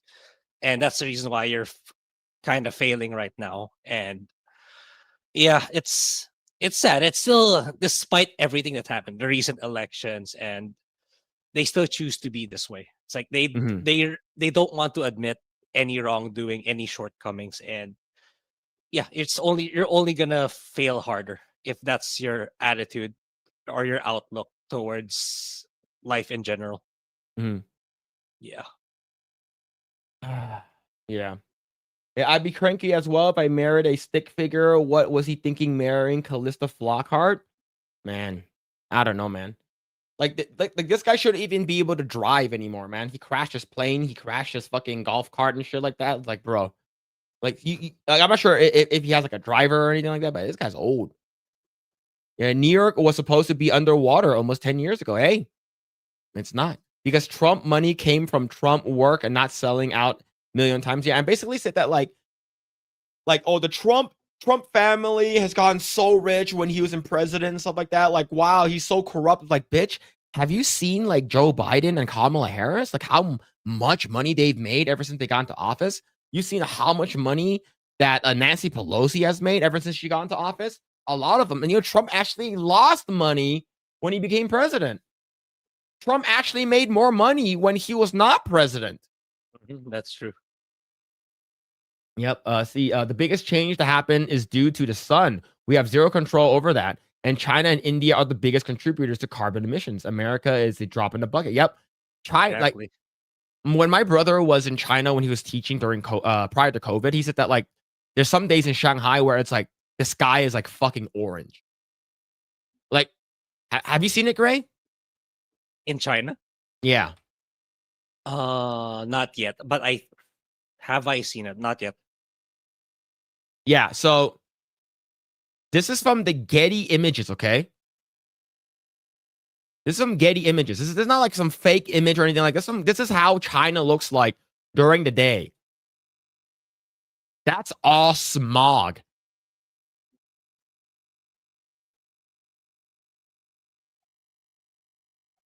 That is crazy. Right, air pollution cuts in East Asia likely accelerated global warming. This is from earlier this year. This is from Columbia University. Yeah. Like I asked my brother, it's like if 5 o'clock in the afternoon, it's like it looks, everything is fucking orange. Right, here's another photo. Look at that shit. That's some crazy ass shit, man. Yeah, it's like there's multiple news articles saying that the poor air quality can dampen childhood spirits. Shanghai smog problem, air pollution is invisible tolls on our cities and stuff like that. Yeah, and this is not even India, and India smells. Mhm. And they're not like and India is a third world country, right? Not like China, like Shanghai, and like it's like one of their like most like hyped cities. And this is not like a filter or anything. Like this is how China naturally looks like. So yeah, it's bad. Let's see. India is pretty bad too. India conducts cloud seeding to trial to help with their in New Delhi with their smogs. Yeah, it's bad. Look at man. This is sometimes like when you wake up in the morning, it's like sort of foggy. Nah, man, this is like 3 o'clock in the afternoon in India. Eesh. Man, not just the smog, but also the smell. Right? Trash everywhere. Yeah, the floor. I was gonna say the floor is pretty clean.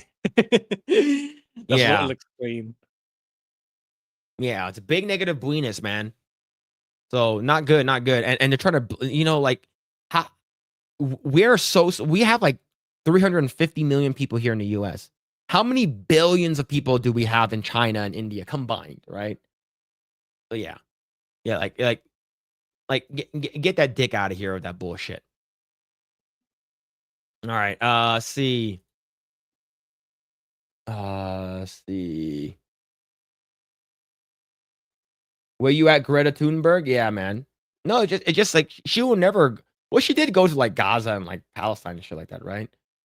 Yeah. Do you see the video showing India's shit festival? Wasn't there one that's like a tower and it fucking fell over or some shit like that? There's like a bunch like a man-made tower. I don't know, man. Nearly 3 billion people. How much cancer is caused by smog? The amount over there, probably a lot. Yeah, I visited London back in '89 after walking around all day. Blow your nose and black comes out. There, see, a lot of Indian there too. A lot of Indian people. Yellow sky in India is from airborne curry. That's wild. That's crazy. Yeah, look at all the flavor in the air. Yep, Chinese tourists. Yep, true. See, what has Israel and Gaza to do with the environment? I don't know. I don't know why Greta Thunberg is going there. She's a fucking idiot.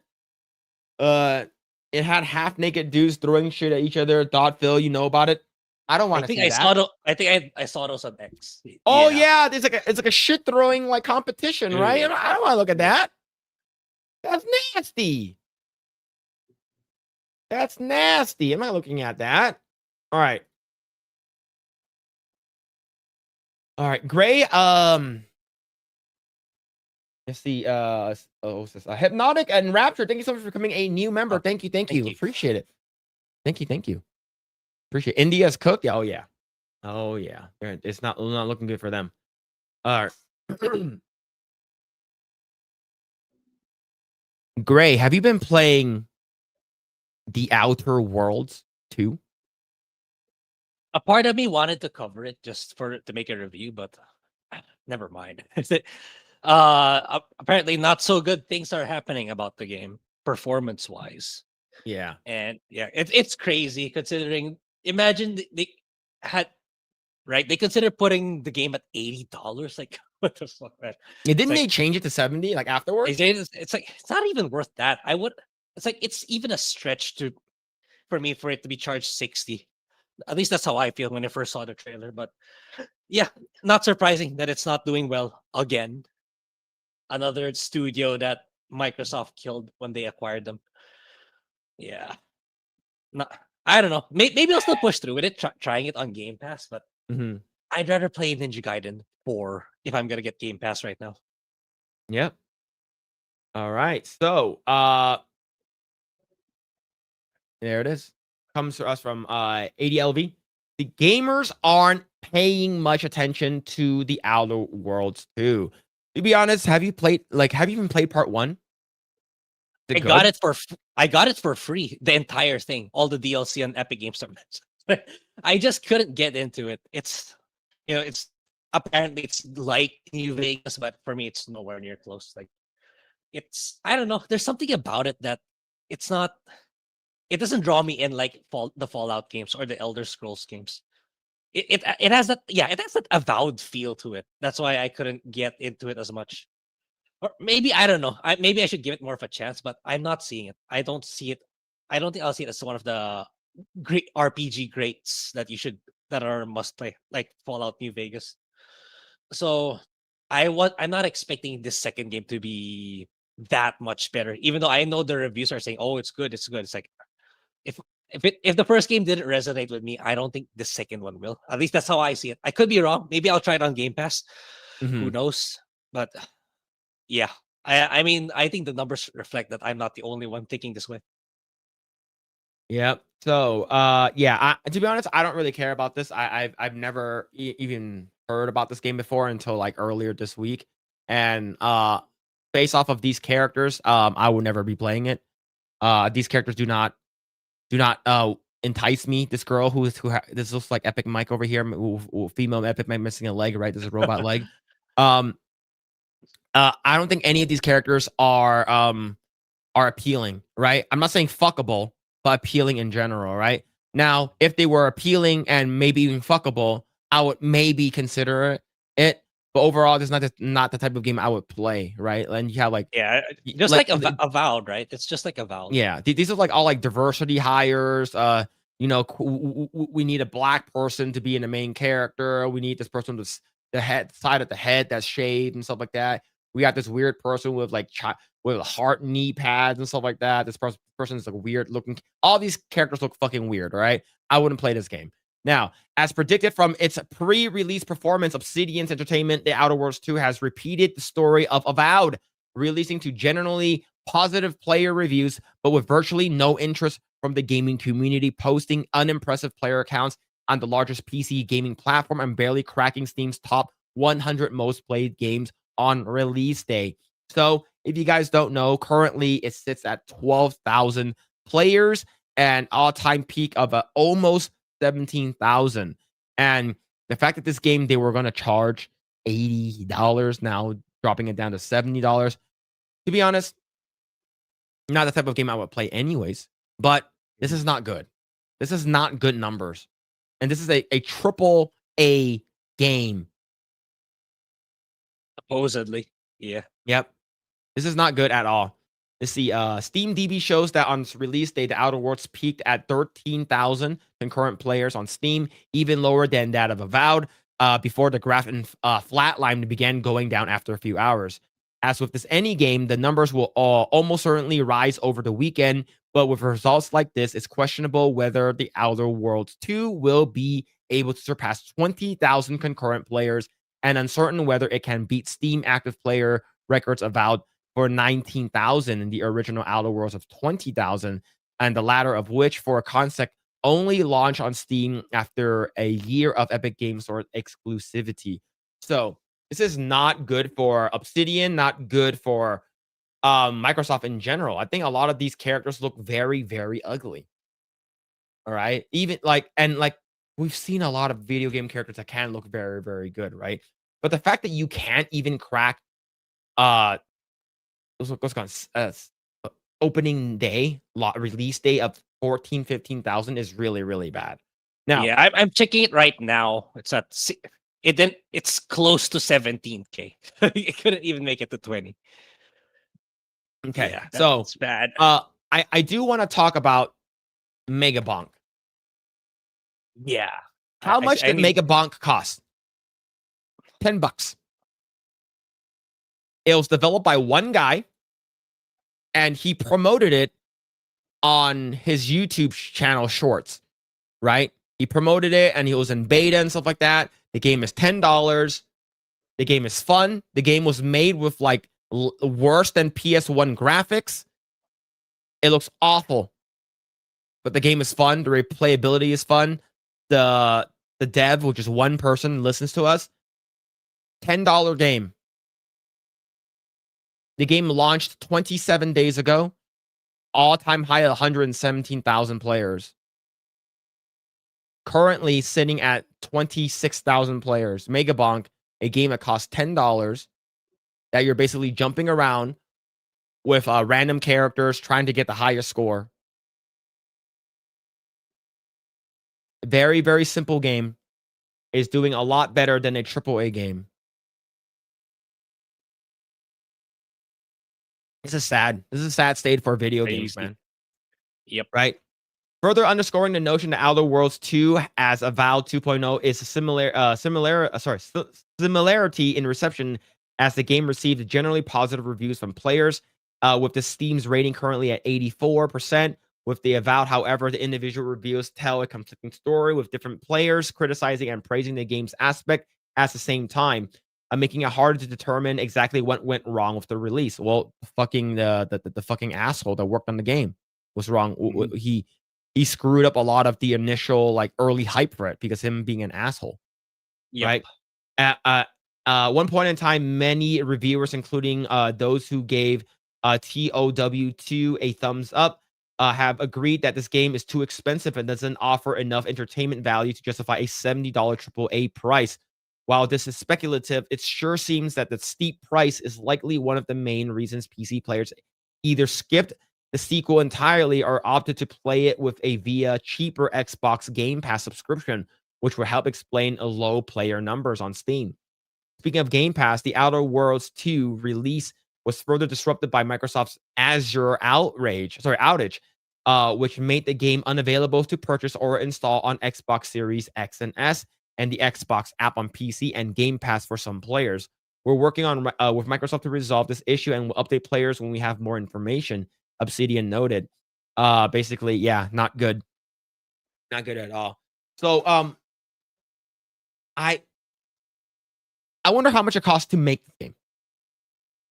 Probably a lot of money. It's like Yep. if they were willing to charge $80 for it, that means like, somewhere along those lines, someone in finance wanted, okay, we need to recoup our cost in the development of this game. We gotta join in with Nintendo. We gotta copy Mario Kart World and charge $80. So to have that mindset, that means it costed them a lot of money to develop the game.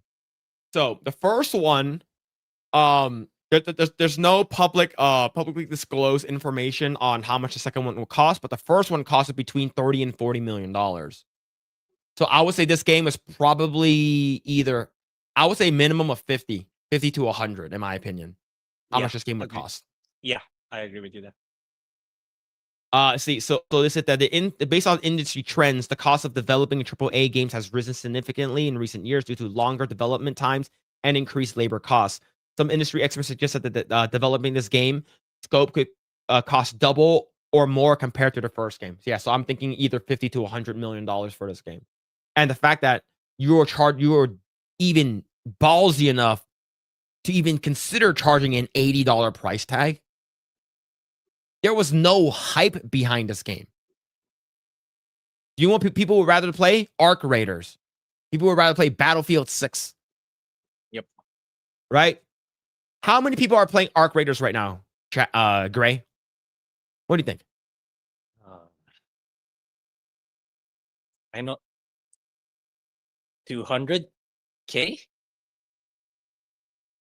225,000 currently, all-time peak 8 hours ago, which is where the official release for this game. 328,000 people. Yeah, and it's not expensive. How much was it? Like for me, like was it $40, $35? Arc Raiders is $40, and if you want the deluxe edition, is $60. There we go. So they were about to charge. We're talking about Outer Worlds 2. They were about to charge double the amount for Arc Raiders for a shitty game that no one's playing right now. Guess how many people are playing Battlefield 6?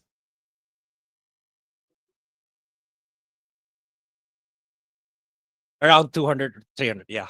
351,000 people. Yeah. Yeah. EA did a rebound on that one for sure. Yeah. This is not good. It's not even on top 10. Top 10 most game plays right now. It's not even top 10 top trending games right now. It's not even that. Not looking good at all. And this is what they put over here. And this is in the game. The Earth Directorate found a flaw in you. Consumerism.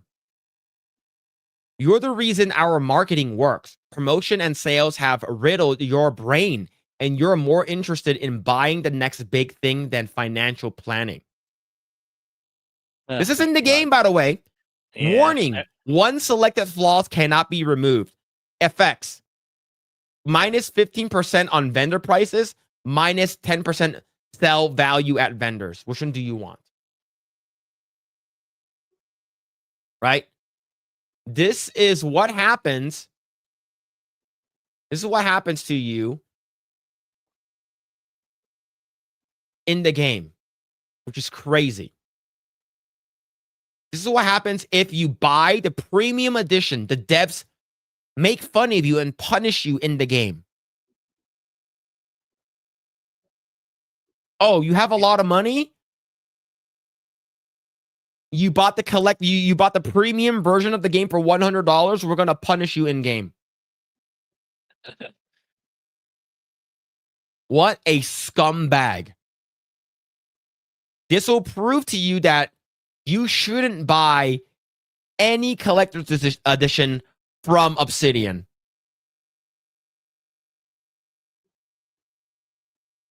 Yeah, I didn't know. Okay, I saw the screenshot, but I didn't know like how to get it. I didn't read up about how you get that attribute, or perk or trait. I don't know what it's called in Outer Worlds, but yeah. And here's another one. If you steal too much in a video game, the Earth Directorate found you a flaw, kleptomania. You just have to have it. Doesn't matter what it is, but if it isn't yours, you want it. You'll occasionally steal things automatically, but anything you've stolen sells for significantly more. Warning, the flaw significantly changes the experience while settlements. Not advised for players looking for a relaxing experience in towns. Warning, once selected flaws cannot be removed. Affects 100% vendor buying price for stolen items. So if you steal too much in-game, they'll punish you by... doubling the prices. Yeah, doubling the prices, yep. It's like, they think this is funny or something like that. I don't get it. Yeah, even in the first trailers, it's like, they keep highlighting, it's all about capitalism. Capitalism is the source of all greed and shit like that. It's like, really? That's really your first reveal trailer for the game? A jab in politics again? Like, I don't know. It's like, Obsidian is full of Matt Hansons right now. It's like another mismanaged studio by Microsoft. Mhm. And yeah, there's literally no game to be excited with Team Xbox, not even one. Yep. And yeah. Yep, man. To be honest, like there's a lot of stuff that's coming out from like Xbox, Microsoft that like I don't really care about anymore. And the fact that like I don't like, let's say if I really, really wanted to play the Halo campaign, right? The campaign, whatever, the new Halo bullshit, right? If I don't need to play it on Xbox anymore. Yeah. I And play it just- on whatever console I want. Yeah, get the Master Chief Collection for $5. You get all those games I mentioned last week. You don't just get one game, you get all of them. And with their multiplayer. Which is why they're releasing that one. The campaign evolved one. It's an inferior product. You don't Yep. get the multiplayer, I believe. Yeah. Sad. I'm losing interest in most games. Yeah, there's a lot of things in video games where I feel like it's just like, it's like we always got to ask, is the game woke or not?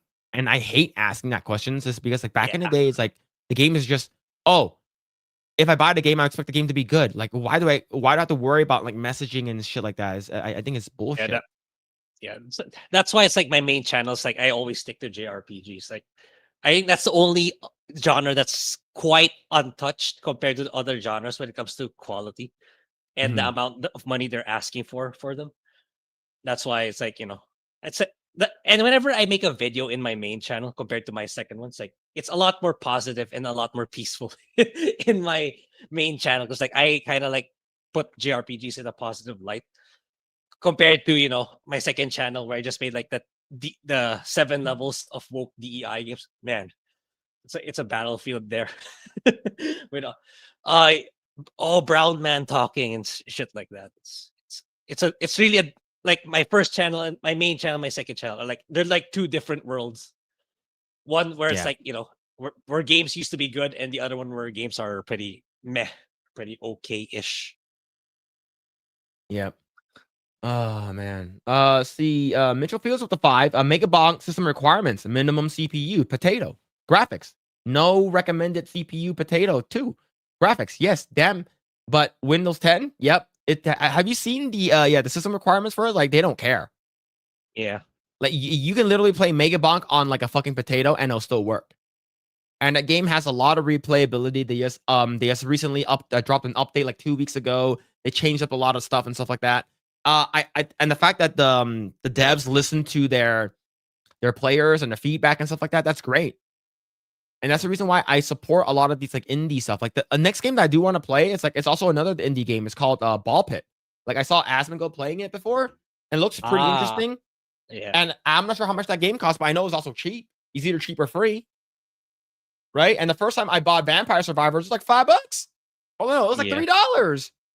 Right? So yeah. I'm not gonna pay $70 or $80. Oh, let's say I really, really like the first one. I'm gonna buy the collector's edition or whatever. The what's it called again? The Big Dig edition, the premium deluxe edition, and then you're gonna shame me for it in game? No. Absolutely not. But thank you for the 5 man. Appreciate it. Look Outside is fantastic and is an RPG maker game. Graphics don't have any bearing on how good the game is unless you can't tell what you're looking at. It's at the 2600. Yeah, what's it called again? I've seen Look Outside. I saw a gameplay of it. It looks pretty interesting. It's sort of like an RPG. It's like it's turn-based action RPG, but it's like based off of horror elements, and it's like the graphics are like fucking like 16-bit. Right? The game is fun, right? Off the bed. Good night, Gooners, or take it easy, Melodic Method. Have a good night, man. Take it easy. Plus, you don't actually own games these games. Yeah, it's virtually all download. It requires a connection and can be pulled anytime. Yeah, that's true. Yeah, you could probably run a Mega Bonk on a Samsung fridge. I'm pretty sure you can. Yeah. Vampire the Masquerade Bloodlines 2 released negative reviews due to taking too long and being woke. So what did I do? I went to GOG and bought the first Bloodline because it was good. Yep. There it is. And I, as far as I know, it doesn't have the depth in the RPG mechanics of the first game. So it's like, yeah, that already is a huge turnoff for me. Yeah. Oh man. See. Let me see. Go ahead and continue reading and see. Yeah, it's a great there's a great boss fight where you trapped in the car and you have to beat it from the inside before it drives off of a cliff. Yeah. Yeah, I watched Mauler play Look Outside, seems pretty good. Yeah, and the game is cheap. Bloodlines 2 doesn't even have the slightest bit of story connection, it seems. Yeah. I'm gonna run Mega Bonk on Sydney's Tweeties. You're goddamn right. Hell yeah. Hell yeah. See. Bloodlines 2 is a casual experience for mouth breathers compared to what BTM is supposed to be. They said that it took the numbers out because they were worried players couldn't play it. Yes. Stupid. Like, you gotta, when you're talking about games and you're making games for gamers, that you should make games for people who play your game. Exactly. You shouldn't have to cater to the normies. Oh, I want more people to play the game. It's like, no, you want your niche people to play the game is because they love the first game, so they should play the second game. So you're gonna make the second game better than you're gonna take what worked about the first game and you're gonna make it better. Dial it up to 11 in the second game. You're not gonna fucking simplify shit, make shit easier just because you want to cater to normies. That's how you lose your audience. That's how, and I think Square Enix is starting to turn things around with their recent releases. I think Dragon Quest 1 and 2 remake is getting well received. So they're starting to realize that, scale back on the photorealistic graphics, focus more on your niche, because like JRPGs will always be a niche. So it's starting to not make sense anymore for them to keep trying to go more mass market, like what they did with FF16. They're focusing more on their core audience now. So it's like, I think FF Tactics is well received, Dragon Quest is well received, and I imagine Octopath Traveler 0 is also going to be well received too. So yeah, I've actually I watched so many reviews of Dragon Quest 1 and 2. I might actually pick it up, but I still need to finish Digimon and FF Tactics before I jump in. Yeah. See. After the success of Baldur's Gate 3, why would you assume players are dumb to play RPG? I wouldn't say players are dumb to play RPG. I'm just saying that we shouldn't have to cater to normies. Right? For me, I never played any like D&D. I never played any like tabletop that's remotely close to that, and I just feel like If you want something modern, Mhm. I would go for Dragon Age. Oh, you Origins. don't mean me, you mean the devs? Oh. Yeah. He's not saying it directly to you. It's like, you know, Oh, okay. It's just a general question to the devs. yeah, I think I think they're just retarded. That's it. They're just a bunch of retards, right? Baldur's Gate devs and Larian Studios, they knew exactly who their fan base were. People who liked Dungeons and Dragons, and people who played what's it called, Divinity and the older Baldur's Gates. That's about it. Yeah, I thought that's how you understood it too, until the way you were For me, I'm like, are you talking about me? Like, I'm pretty sure you're not, but I'll answer it like if you were talking about me. Yeah, I was like, why are you answering like you're guilty of stuff? Yeah, Phil's gay. He's like, actually, I'm not. Actually, you know. Yeah. Let's see, Phil, you gotta play KOTOR 1 and 2. Yeah, I do. Yeah, that's another one. That's another one I gotta jump into. But yeah, I do have to play those. I'm having a hard time optimizing it for my modern PC. Like I tried the mods where it like helps optimize it, but it's still not working at the best for my PC. These are the same people that the people that want to normalize video games also wants this to be normalized.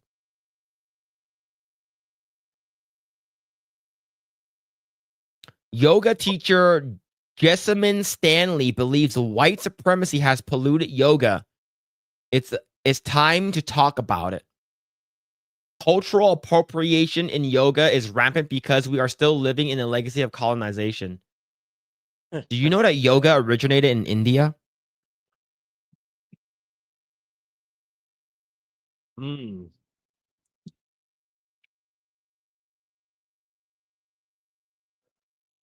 He probably doesn't. Yeah, these people are idiots. Yeah. All right. Let's see. All right. We have what's it called again? We could talk about one more topic, but I think this one will be fun to talk about. You gotta warn you before we put jump scares. It's Halloween, a little post Halloween, so still applies. All right, here we go. We're gonna react to a video. We're gonna react to a video because we just got news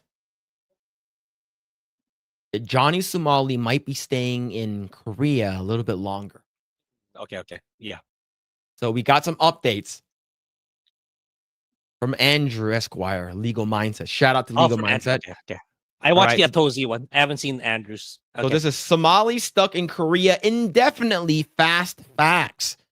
So this motherfucker, if you guys don't know, Johnny Somali is a terrorizing. What's it called again? He is basically a content creator that's going around controversy content creators. I guess you would say that. All right.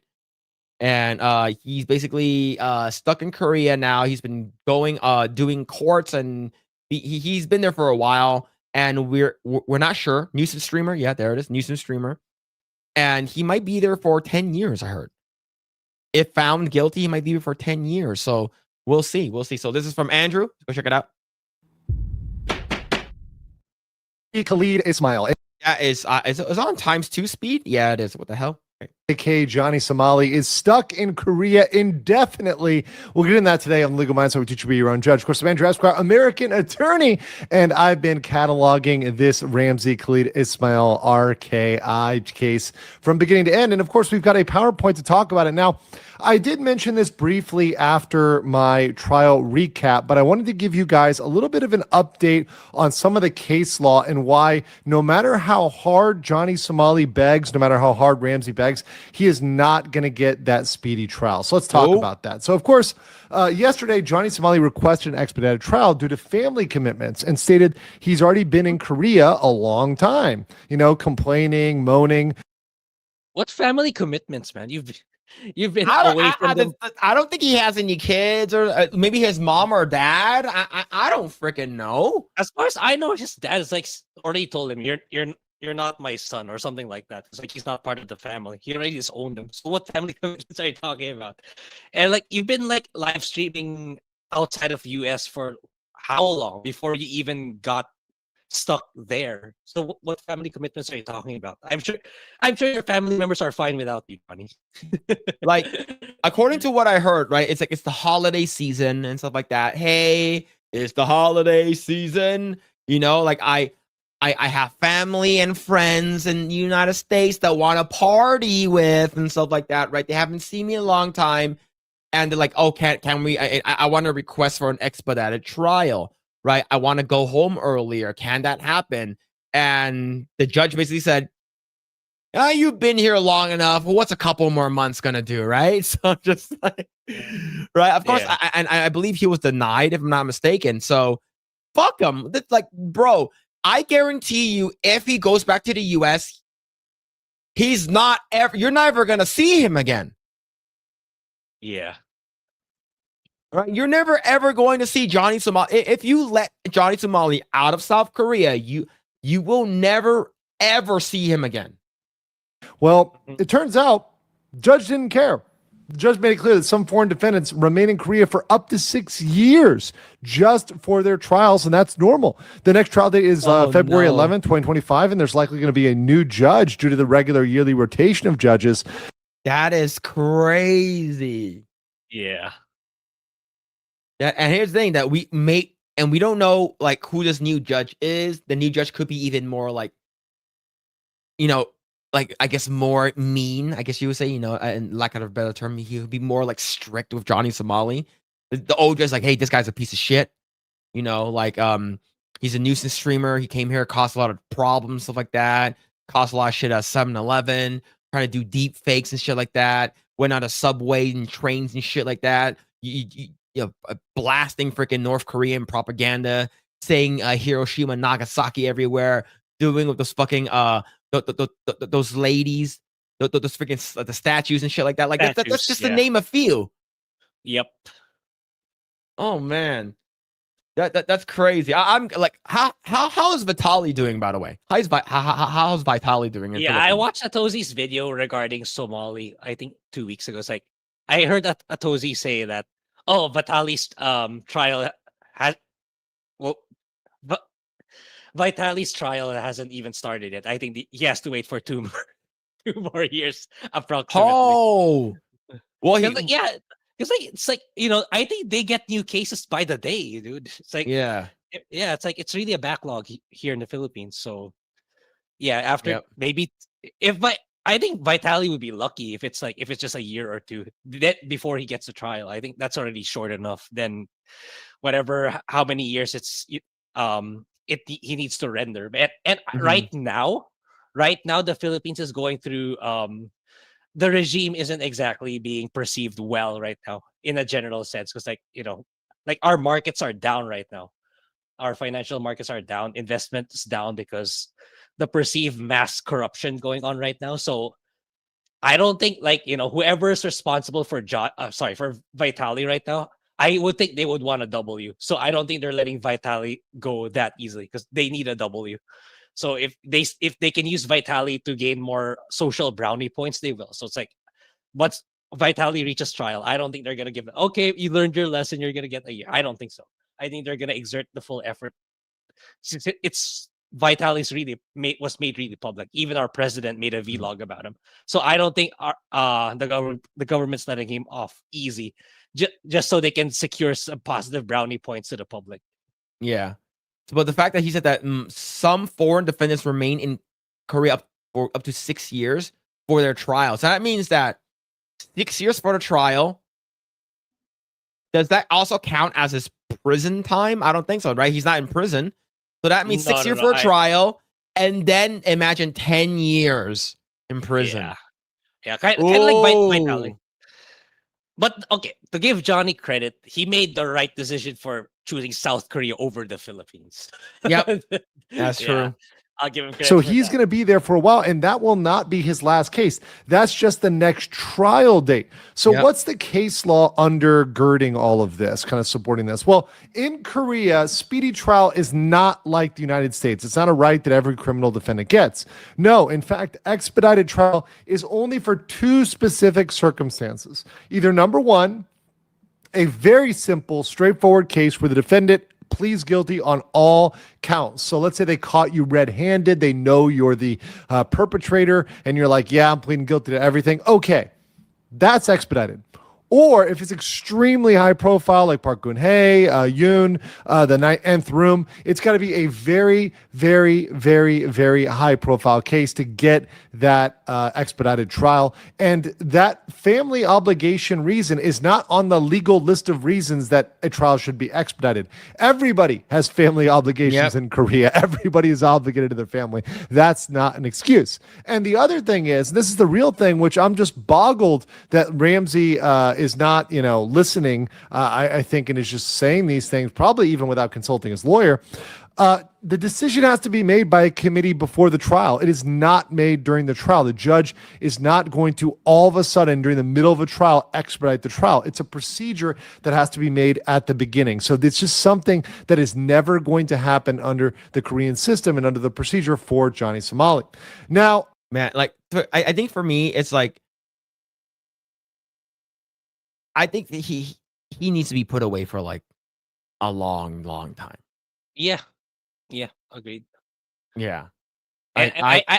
Yeah, go ahead. And I think with what happened with Vitali alone, I think that scared off so many IRL streamers from coming to the Philippines. Like, yeah, I'm not gonna do the same shit. And look what happened to Vitali. Mhm. Like, I think Vitali's a bajillion times worse because like his family tried to, game the system with their money, but it turns out they themselves got scammed. Because we got plenty of those in the Philippines, and somehow she fell for them. Vital's mom fell for them. Good. Yeah. So I think the Philippines did a good job already in terms of keeping these IRL streamers away. It's like, oh shit, I remember Vitali, and he's still in prison. He still doesn't have a trial date, and Yep. I don't want that to happen to me too. So South Korea should do the same for sure. Yep. why do I say indefinite? Well, if we look at what's going on here, Bong Bong can keep delaying by missing future court dates. Now, I'm not encouraging her to do that, but hey, if she plans a trip to, Sri Lanka or Zimbabwe or Peru at the very last second, whoopsie daisy, Johnny Somali's just going to have to wait because she's got to go and do those things and be Bong Bong and do Bong Bong things in the future. And that's something that really Johnny can't stop. Johnny can't do anything about. And the judge is going to let that slide generally. Like I heard from another video, I think it might be Adaz's video, like Bong Bong actually does need to go to the court. And if she doesn't go, I heard she might get fined. Right? Yeah. I just watched that earlier too. Yeah. Which is about like what, $3,200 US, which is not a lot, but that's still a lot of money for regular people, right? It's like $3,500, like that's a decent amount of money. That's like a month paycheck. So I think like for her, I'm not sure how big Bong Bong as a streamer is, right? But like if she's gonna, like, I'm pretty sure she's probably gonna have to go to the court. Yeah, right? that's how I see it too. It's like I imagine it's not like that much of a big deal for Bong Bong given her popularity. Like I think that's nothing for her. But you might as well go for like, do some good for the public. It's also good for her image as a content creator too, for her to go. So yeah, I think she would. It's more leaning that she will go. I agree with you. At least for the first couple times she would miss. Further, the new judge may need some time to get to speed on the case. So we're talking about having a new judge in this case is going to come in February. And in that case, the judge may need another month, another 2 months, etc. And there also may be new charges. We talked about the child sexual harassment. That can come up. There's other things that could be added as well. So things can be added to the case between now and February. We've seen that time and time again.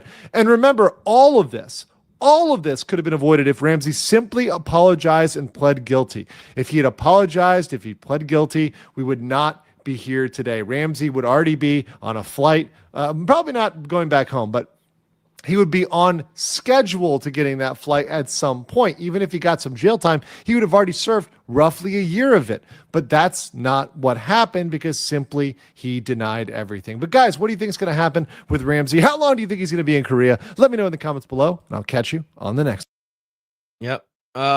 Pretty good facts from him. Some of it, I think, like he probably posted this video without knowing that like Bong Bong was gonna get fined if he doesn't go to court and stuff like that. Yeah. So here it is. There's the video. Go ahead and give it a like. I'm just gonna spam the chat really quick. Go ahead and give it a like. Go ahead and check out what's it called again? Andrew stuff. He I believe he recently is a part of Mythic now. So like to go ahead and check that out. Oh. And yeah, he's remember when we were on his channel, he had like a little bit over 100,000. Now he's moving his way to 400,000 subscribers. Crazy. That's pretty damn awesome. Yeah, shout out. But I think that what I would like to see is that Johnny Somali will get his thing, his trial and stuff like that, and I want him to be at least gone minimum 10 years. I think minimum of 10 years is probably the best way so people will forget about his name. And it's just like sort of like, hey, do you remember that nuisance streamer guy? And then people are like, oh yeah, that guy. What about him, right? So I don't know, man. Yeah, I think that's what's gonna happen to Vital. I think between 5 to 10 years when he gets the trial. I think that's what's gonna happen to him. Yeah. So I would think it's the same for Johnny. And these nuisance streamers, you just stop it. Just stop doing what there are better ways to generate revenue through content, and it doesn't have to be be a force for good or be entertaining for society, rather than doing whatever it is you do to rather than being rather than being a nuisance or doing heinous or really bad or terrible things to the public. Yeah. Let this serve as an example, both him and Vitali, as an example of how and what not to do when going to other foreign countries because you are a guest there. All right. And we already had some nuisance streamers before, like from the Paul brothers, right? Jake and Logan Paul. Like one of them went to like the suicide forest in Japan and stuff like that, throwing a fish on top of a moving car and stuff like that, like all that kind of shit. You think it's funny, like your followers? The reason why you have followers because your followers and viewers want to see how you fuck up. And the fact that you fucked up live on stream and you fucked around and now you're finding out about it goes to show that your followers don't actually really care about you. They just want to see you do weird, cringe, stupid stuff, right? And why can't you be like a better role model, right? I show Speed, like we gave him a little bit, like, a little bit of shit when he lit that fireworks in his room, right? The fucking Pikachu spinning thing. Yeah, but like I show Speed is like one of those streamers that like he started off very young, got basically got prominence very, very young, got a lot of money very, very young. And he's now like one of the, in my opinion, like a modeled citizen in terms of what to do going to different countries, right? Yeah. Like when he went to China, he was extremely respectful. People loved him. People gave him a crap ton of gifts. A lot of people liked him. And like he went to the Shaolin monk trying to learn kung fu, and he did a bunch of dances. He got into like a water vehicle. He got into like a freaking like hovercraft and stuff like that. Like people loved him. Like he even went to Philippines. He went to Jollibee. He ate the chicken. He was like very out there, but like that's how you are, and that's how you're supposed to be if you're a public figure. Exactly. And actual Speed is like an actual like good dude, and he turned his life around. And I remember he even offered to buy I think he was like talking to a person live on stream, and he's like, "Oh, my mom doesn't own a house or something. My mom's homeless," and like he bought that kid's mom a house. So like he's turned his life around, and that's how you should do it, right? Maybe Kai Cenat's like one of that too, but like I think I Show Speed, in my opinion, is probably like the better one. Kai Cenat, has its recent controversies as far as I know, like not fulfilling his commitments with regards stuff compared to I Show Speed anyway. Yeah. Yep. And exactly right. Speed doesn't need to be a shock jock because he actually does interesting activities. Yeah. I actually like Speed. I think he's hilarious. Like, I think like in terms of him and like Kai, I think I prefer to watch Speed. I think Speed is actually really entertaining. He's extremely athletic, so he can actually like jump and run really, really quickly. He jumps over cars and stuff like that. He's actually pretty cool, dude. Versus like Johnny Somali Vitali, it's like, man, what a bad like representation of like US, you know, like Vitali is not right, but like Johnny Somali, like, dude, we don't want to see your kind of people like news and streamers in our country ever again. Yep. Yep, we're all waiting for Phil to get banned from the internet for making celebrity AI lookalikes with Fuda. I've never done that. I've never done that, okay? That's crazy. That's wild. Fuda Phil. That's crazy. Right? Which would make a lot of sense because let's say it going somewhere and it would be better to know if someone to hang out is that's from there. Yeah. At least 10 years would set him good. Yeah, I think at least minimum of 10 years in my opinion. And like, well, how old is he? Right? 30? Maybe 30? Like early 30s, I would say. So by the time he comes out, he'll be like what? 40 something? He'll be irrelevant. Yeah. Irrelevant. Buddha Pelosi is crazy work. Actually crazy work, man. But yeah, man. Grae, did you make a video recently? Oh yeah, I did. It's called The 7 Levels of Hope DEI. Yeah, I kept it. I intentionally kept it. I kind of concealed it last week. I said I was gonna post a video this week because like I really checked. Like nobody did it yet. Like not even a single content creator. So I'm like the first mover in that category. So yeah, it got a lot of traction surprisingly, and yeah, you know the usual wokies commented like apparently I'm a brown person. That's still the best one. And yeah, it's I don't know if it's some of those comments are people I know. Like someone actually tagged Asmongold.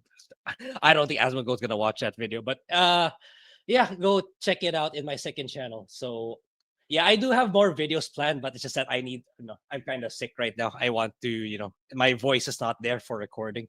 I do plan on making more videos there, and yeah, I am still playing Digimon Story Time Stranger, but I will be making a video on that once I finish it. So right now it's still Trails in the Sky for my main channel. So yeah, go check it out in the description below. Yeah. Oh yeah, man. Oh yeah. Is Vitali 40 now? I think so. Yeah, it's pretty old. It's pretty old. So by the time he gets out, maybe he's probably at least 50. Yeah. Yeah, Oh man, yeah. that's not good, man. Yeah. That's crazy. Grae, are you gonna watch Stranger Things season 5 or you haven't watched it? I haven't watched Stranger Things since season 2, so I don't think so. Did you like Stranger Things? Yeah, it was okay, 1 and 2, but like I don't know, I just kind of lost interest in a general sense because like it wasn't enough to hook me in to continue with the story. Is it good? Should I continue watch? I think I should just watch it again if I want to. But at that point, I'd rather watch an anime instead of like a TV show. I think that season 1 and season 4 are the best. Like in terms of like orders of how great they are. I think season 1, season 4, season 2, and then 3. Okay. And what's it called again? They're gonna be releasing like 3 sets, I believe. They're gonna be releasing in November. End of November, end of December, and then early New Year's. They're gonna be releasing it. And they wanted to make it a movie for the final act. So I don't know, man. I don't know. We'll see. Yeah, We'll see. I don't know. It's like I don't have any TV show or movie lined up for me. It's like because I said last week it's like it's hard to get excited for those now. It's like it's either games that are very likely not made in the US or anime.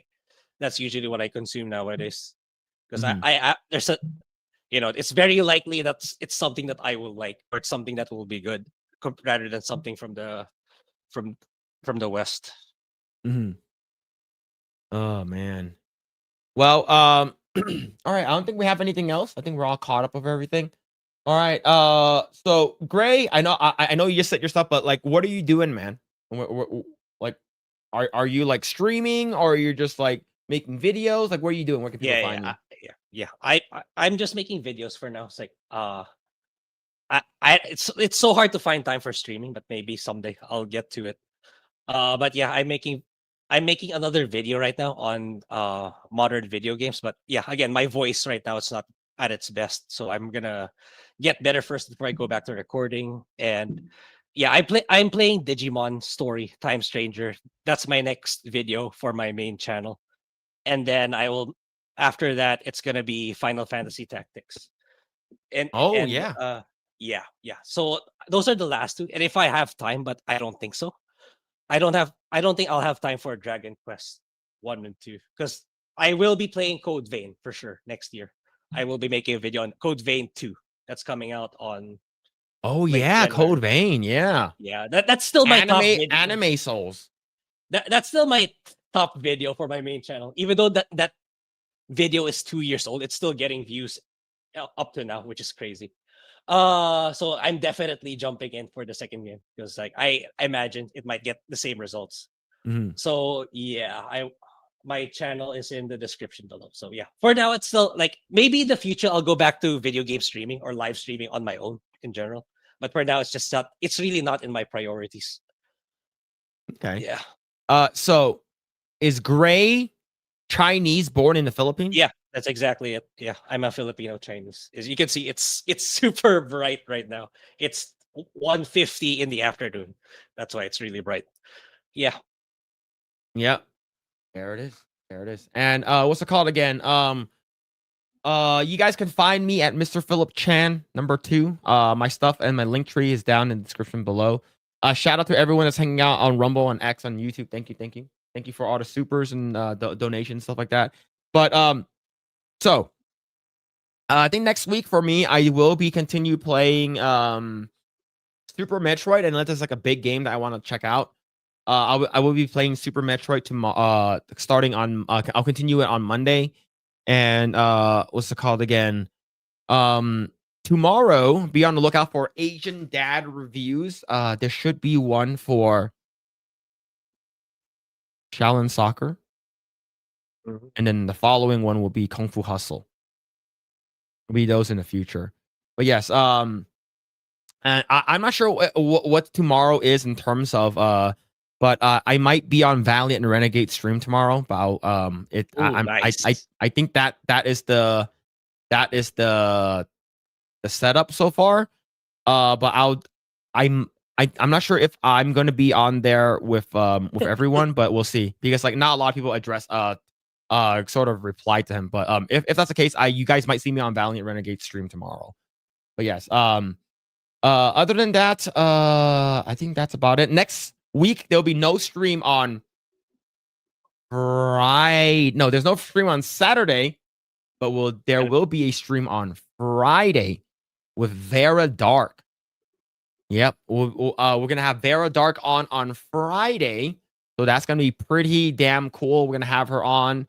We're gonna talk about video games and movies and TV shows, and I'm gonna ask her why she thinks cereal is soup. I don't know why she thinks that way, but we'll see. We'll see. Yo, Mad Frog with the 199. Kirsha's still sick. She must got the Ebola. I don't know, man. Yeah, It it's is the flu- season. It's the season. It is flu season. I got it. Phil got it. Yeah. Yeah. Vera Dark hype. Yeah. Ask her about the Fudas. That's crazy. But thank you, Mad Frog, for the 199. Yeah, someone's gonna ask that. Someone's gonna. Yeah, ask someone's that. gonna ask it, man. It's not gonna be me, but someone's gonna ask. Cereal's technically porridge. Hey, don't. That's crazy. That's crazy. But yeah. But thank you for all the support. Really appreciate it. See, I'm going to read everyone that supported. See, thank you so much, Donna Hall, Cole Hauser, Nagranal, Jesus Davila, Reverend Norman Bates, Hollow Ninja. Thank you. Junebug, Phil's cousin, Mitchell Fields. Thank you so much. Hypno and Hypnotic and Rapture. Thank you.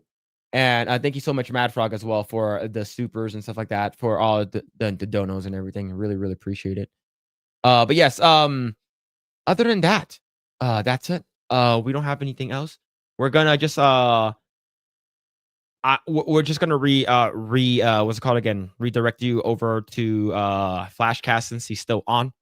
So I'm going to send you guys over there. But thank you guys, really appreciate it. We'll be back. Remember, chat, not Saturday, but on Friday at 7 p.m. So not maybe like a couple hours after FNT, we'll be live. All right, chat. But anyways, hope you guys have a fantastic day or night, wherever you guys will be. Hope you guys take care of yourself. We'll see you guys next time. Grae, any parting messages? Any last words for the chat? I don't know. Nothing really. Don't be gay. Don't be gay. All right. Yeah, don't be gay. Don't be gay. Don't be gay. All right. See you guys. Take care. Bye-bye. Bye.